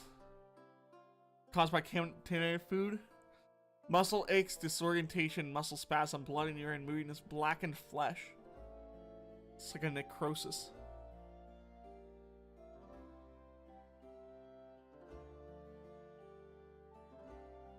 So, does it have a name of the disease? No, it doesn't. We're gonna ignore all this. I think it's an airborne thing. Maybe like a water thing. Maybe it's in the water.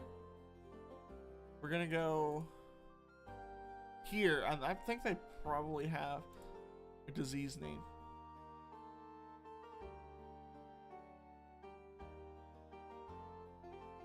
Disease name. Shivering chlamydia.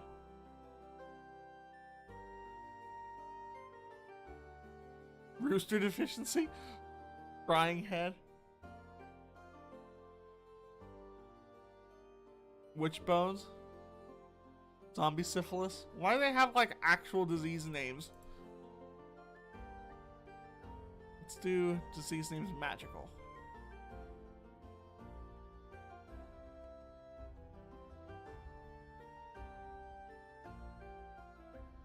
I like shakes.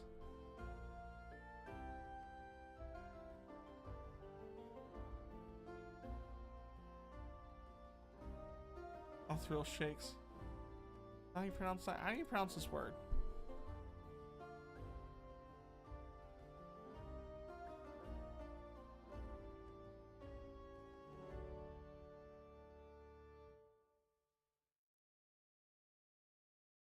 Is that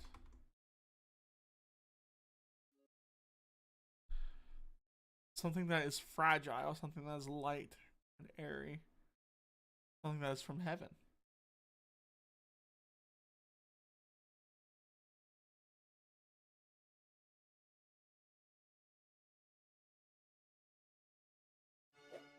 Ethereal.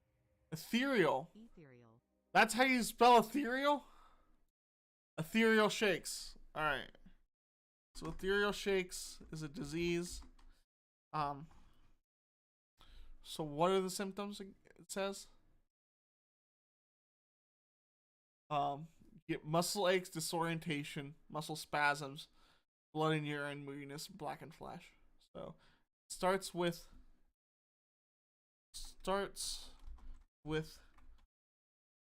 muscle aches, spasms, and moodiness.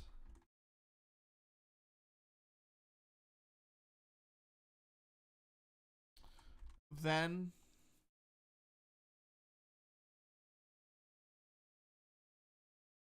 you find blood in the urine, your skin turns black.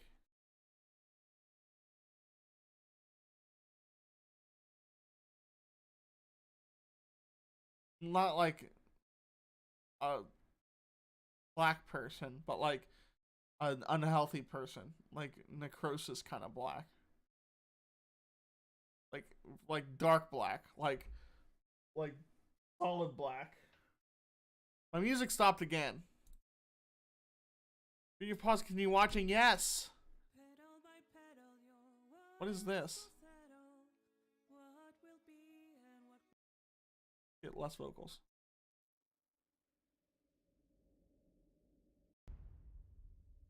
Is that vocals? It has vocals again.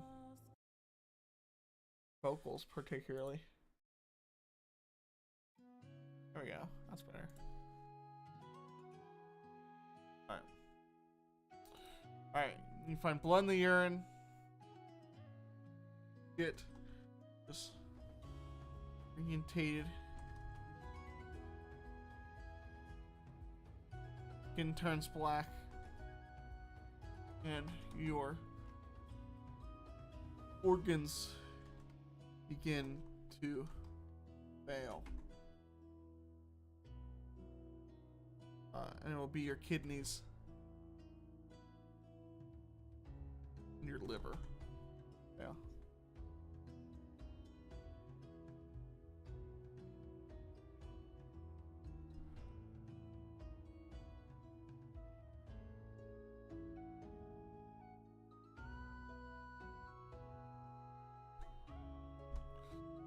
Alright, ethereal shakes. That's not fun. That is the disease that's in sodding. Sodding is a large city with a small upper class and a large and dwindling lower class that is being killed by ethereal shakes.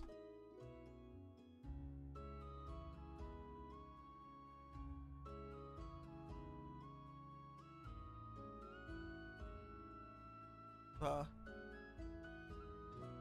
disease is expensive to cure, and only the 1% can survive it.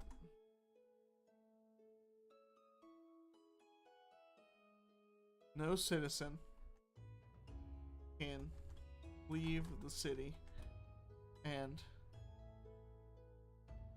outsiders are not typically allowed entrance.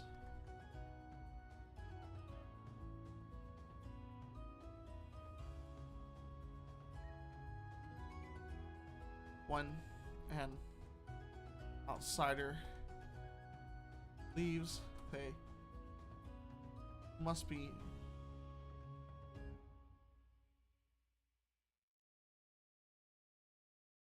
there's an ant. I'm hit my camera. Trying to kill an ant. Look at this. Oh my goodness. And the ant's still alive.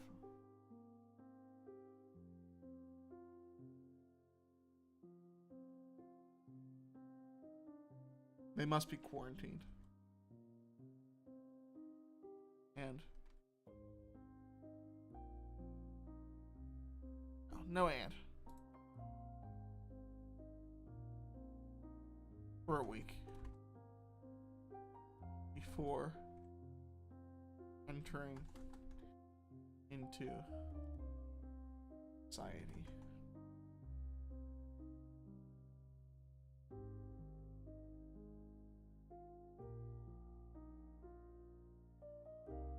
There are the barber, and there's all these characters here. Is the barber a halfling?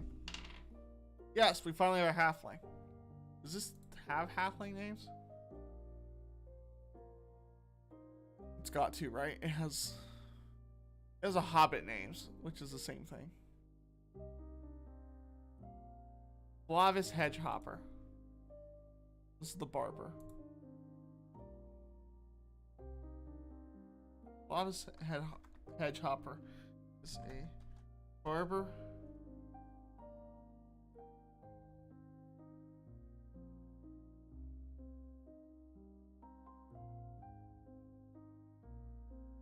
And that's a barber, cobbler, hospital, and old library.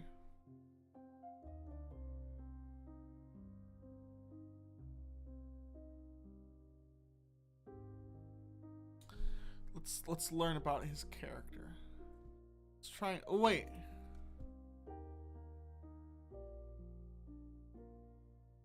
Dude, let's do this. Flavis Hedgehopper is a barber in the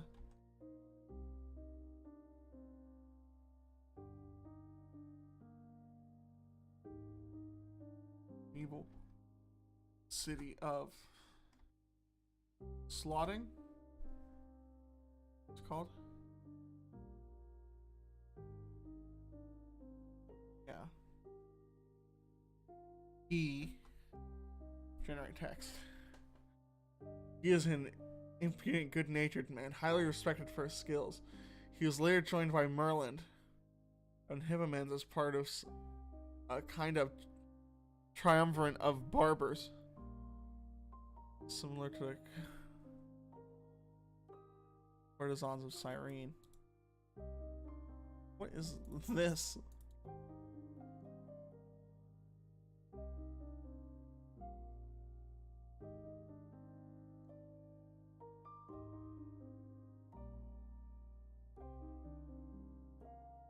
It's just like a team of barbers. Hippomenes and Merlin. So he's a good-natured man. I want to look at the exact definition of this.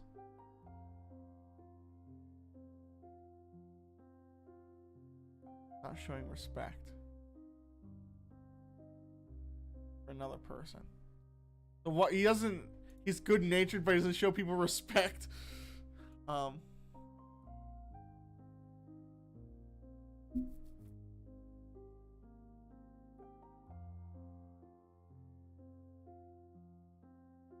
Is Merlin a human? Yes. Is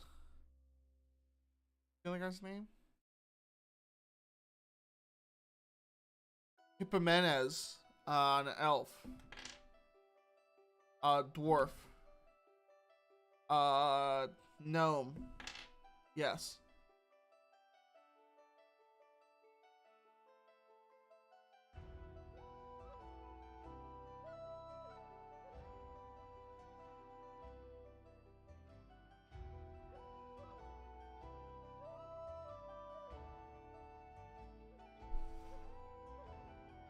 I'm glad we got some use out of this thing.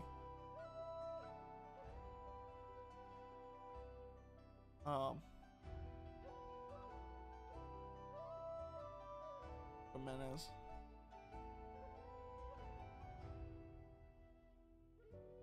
Let's do all of these next people with this program.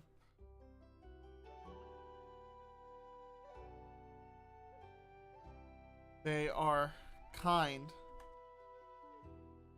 but don't respect other barbers as they, as a team, serve to prepare the most lavished of nobles for. This has like really like Mask of the Red Death. This sounds so much like Mask of the Red Death. I hate that fact. Because it's like if you read Mask of the Red Death, it's so close to what I'm writing now. And I'm not sure how to feel about that. I love Edgar Allan Poe, but Mask of the Red Death in D&D, that sounds awful. They prepare the most lavish of nobles for exquisite balls.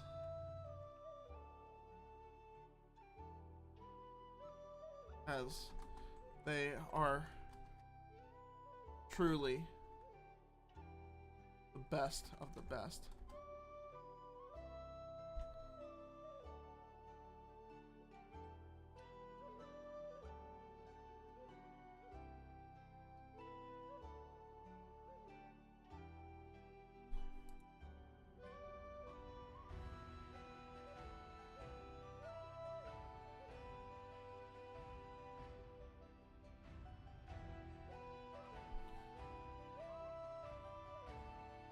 Alright.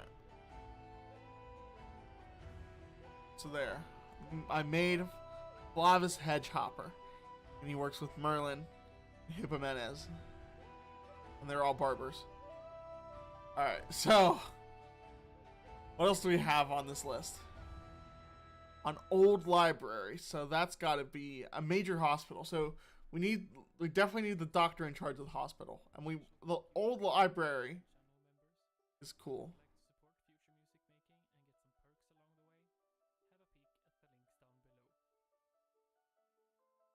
Oh, Windsweep's talking to me.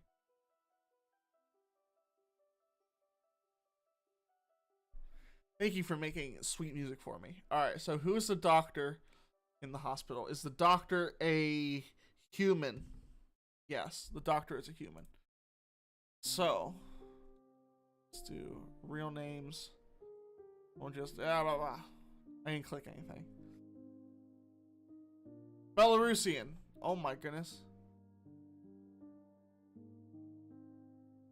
Yazep Lucas Suck. You copy the whole thing, please?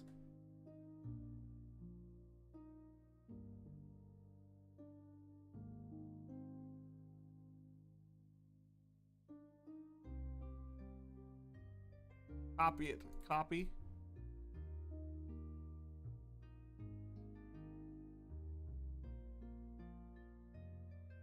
Why won't you copy? Why are you copying way down there?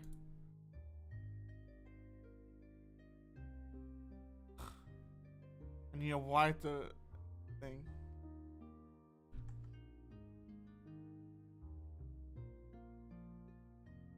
Yazep.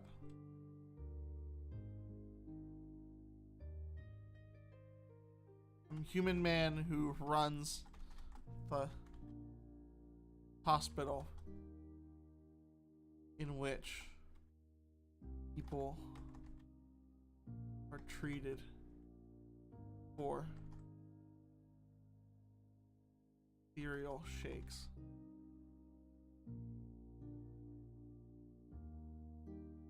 And this will be, let's just wait.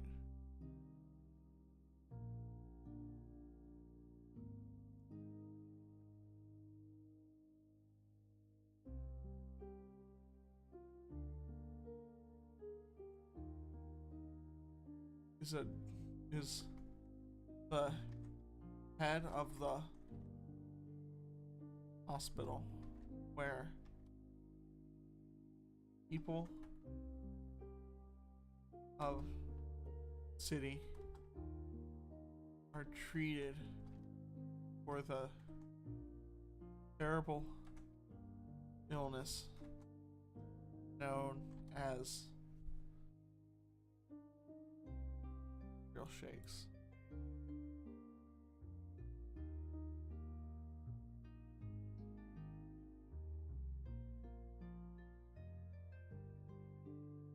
In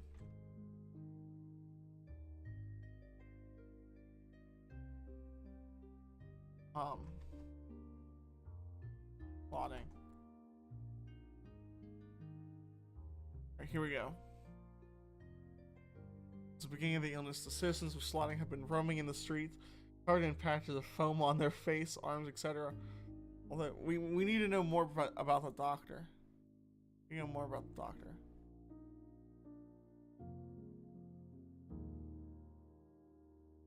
Yosep is motivated by the war. He's seen as a man full of honor. The mayor's husband, Kostya, is also an important doctor. That was to treat the soldiers. Oh, no, we just have more characters now. Kostya, Anastasia, and Bogdan. We don't need more characters. We still need to make a library. Yosep is depressed because of the condition his patients are in. He was depressed because his best friend, Kartar, is dead from the same illness. He tried to commit suicide when his girlfriend died. So Yosep is like a man of the people. And he hates seeing the condition they're in.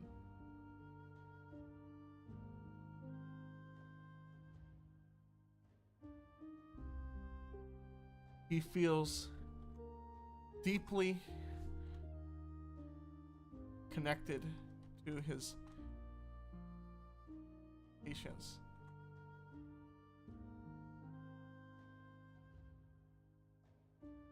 Ever since his best friend was his best friend?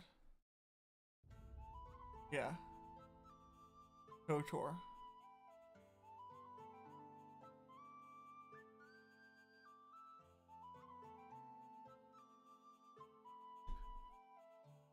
Did Yosep discover the cure for Uriel Shakes? Yes. And his girlfriend died of Uriel.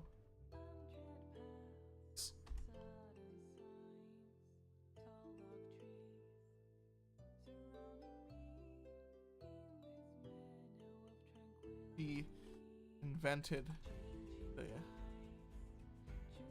cure and is making money, which is making money by selling it to the rich at high prices, which he uses to make more treatments to give to the poor for free. He is pressed because people are still dying at a at an extremely high rate.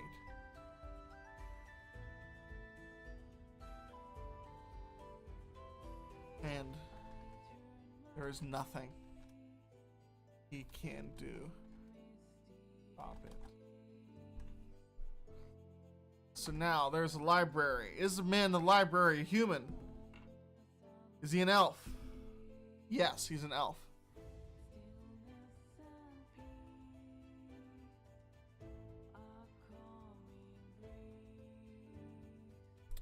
Let's get an elven name.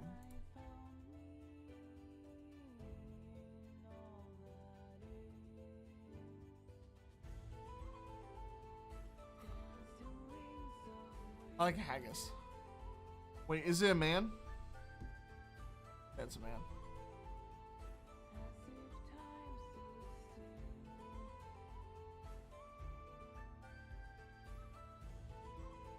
Haggis Bashana is he a wizard? Yes. He's a wizard who runs the small library in Thank you so much for watching, and of course a special Slotting. thank you to patrons and channel members. You're the ones making it possible Who for our runs family to make videos like this one. small library If you'd in like to support us too, there's a link down in the description. city See you next week. slotting, which is full of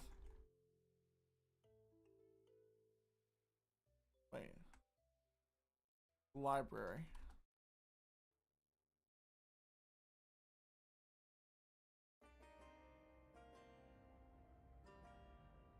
It's full of dusty tomes, mostly in ancient Elven, High Elf, Dwarven, or some sort of similar languages. Most of these books are no longer readable, having fallen to a state of rot. Are no longer of any use. Wow, that's depressing. Anyone, Haggis and his fellow wizards seem to have collectively concluded that these books may be far better used to copy down experiences and stories of ordinary mortals, so that they may be recreated to share with all the others of the world. They spent all of their time in the library crafting getting copies of these books to share with the rest of the wizarding world. So Haggis is just sitting in this library, desperately trying to copy these books before they rot and are abandoned.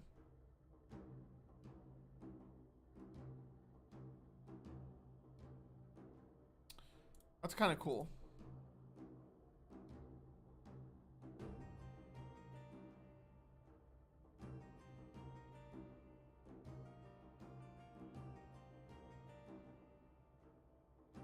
What is his motive?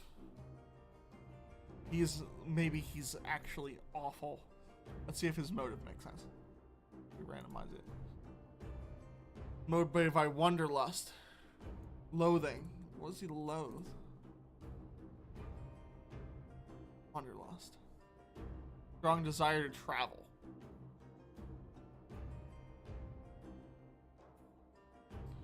I don't know. He seems like he wants to stay at one place, so that doesn't make sense. Let's not worry about that. Is a human wizard man who is in the library. What's the name of the library? Sure that we can get a name for a library. Place and locations, library name. Do English names will pick the first one. Grotto Library. Maybe the second one. Epitome Library. Alright, this is Scholars Athenaeum.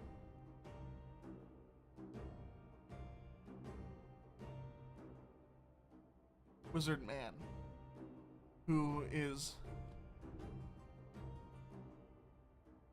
copying the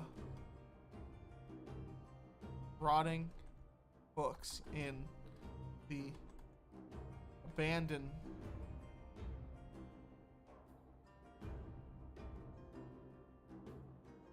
scholars, Athenium library in slotting.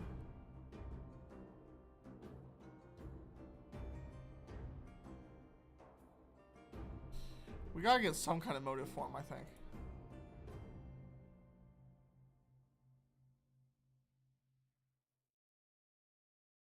Unlikely suspicion, pride, loyalty, artificial idealism, and honor. They doubt their own motives.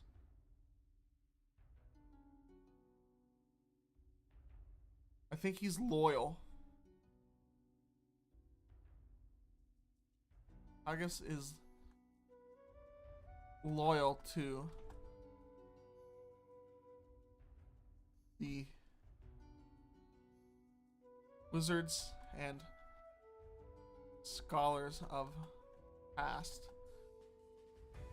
whom he learned from as a youth.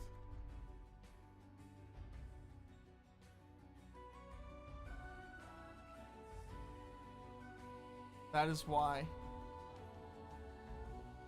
he desperately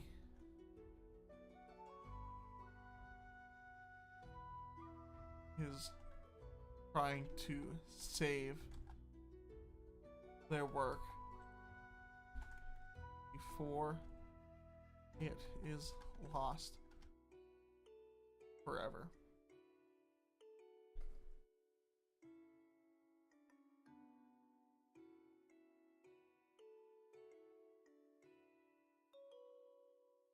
What was the other thing it said?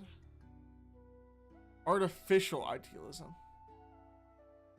and honor. They doubt their own motives.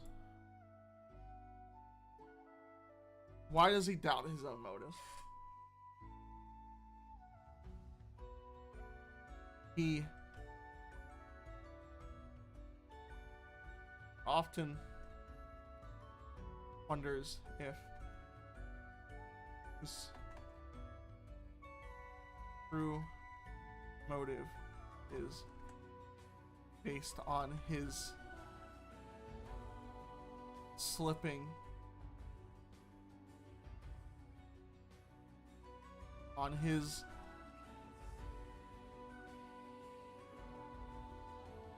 inevitable demise. So he's trying to save these old works because the works becoming rotted and eventually being lost forever reminds him of his mortality.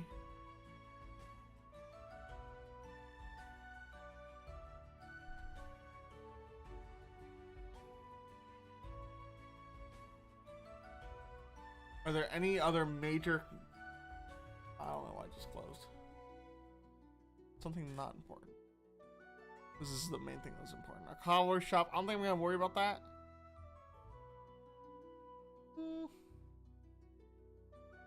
I think that this is a good start.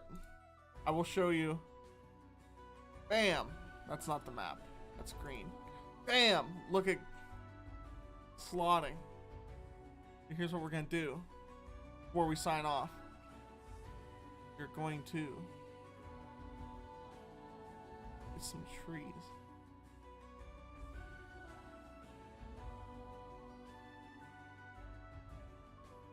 Jungle trees. Top.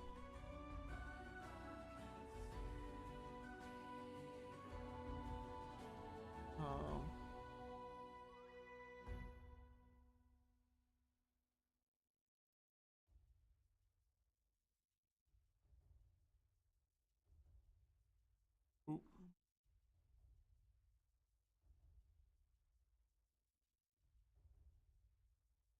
I want to see the auto.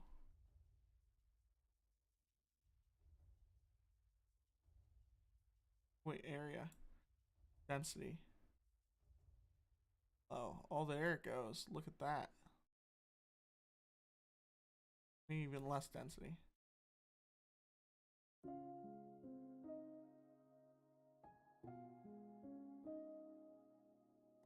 Auto. Area. Pretty big. Density. Low. Area. Smaller than that. Place some jungle trees.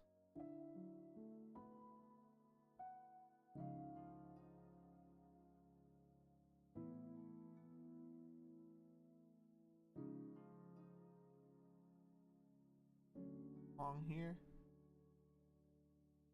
Here. Here. Then we're going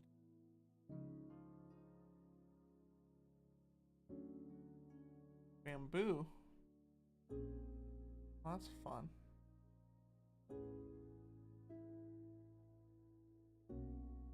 Bamboo in there.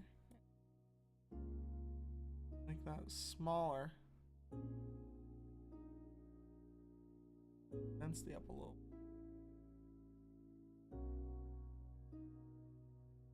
Put bamboo in there. That's fun. Little bamboo. Oh man, we'll put some bamboo in the water. That's not good.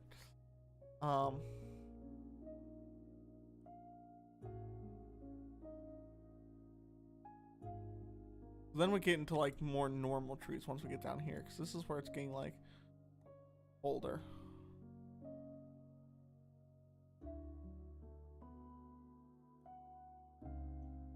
I think we want density way down, and we'll just fill in like some trees in here.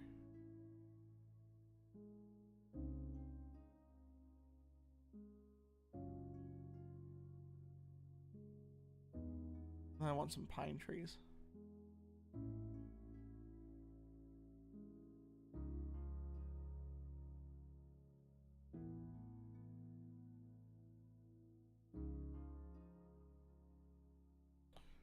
He's a little bit bigger.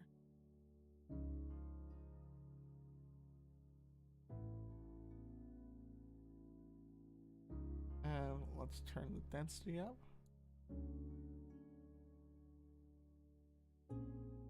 Like in here.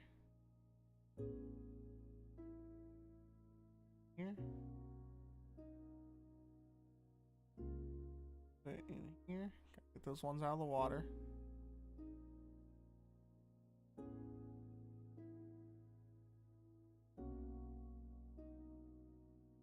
Right.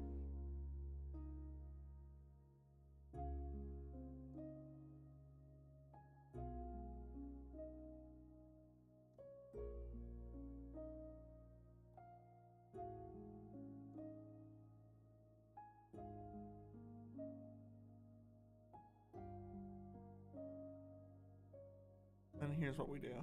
We get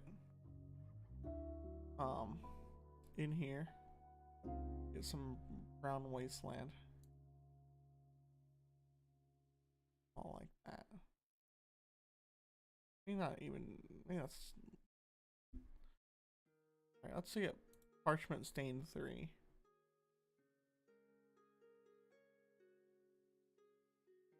Real rough.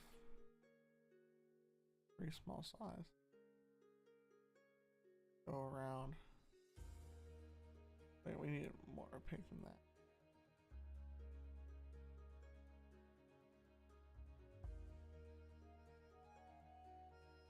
Opaque than that. Like color the edges.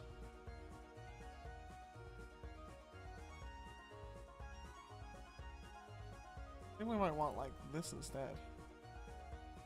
Wait, we don't want opacity, we want softness. Need to be smaller. Just gonna a nice little like shoreline.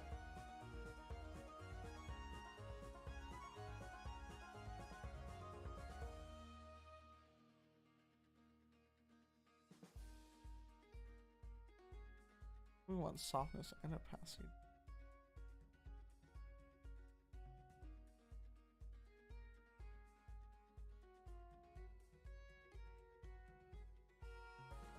Crap, I just drew a line through the jungle. Trying to move up here.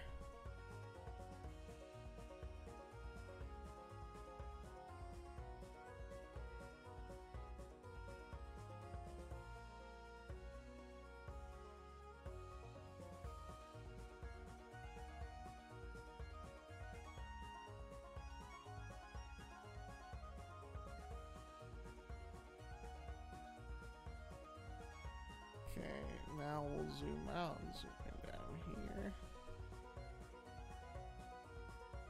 Going around this way. A little like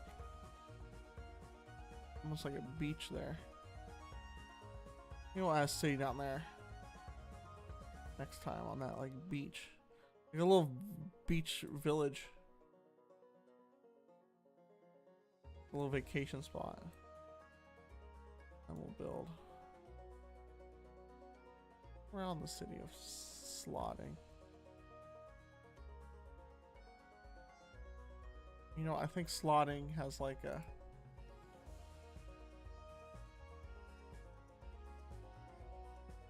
I can find something like that.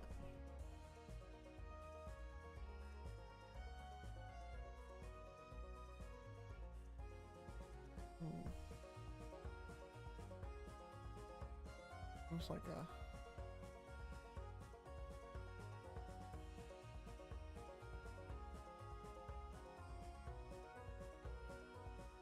a little bit much.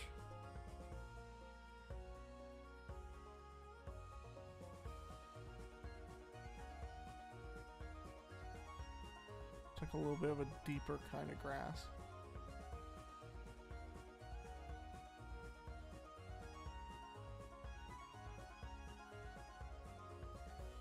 Alright, there's a section of the map done.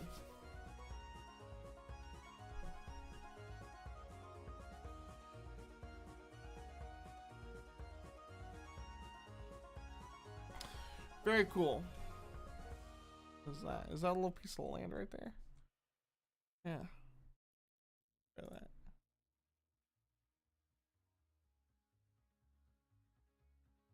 There we go. Alright, the map is looking pretty good. Pretty good.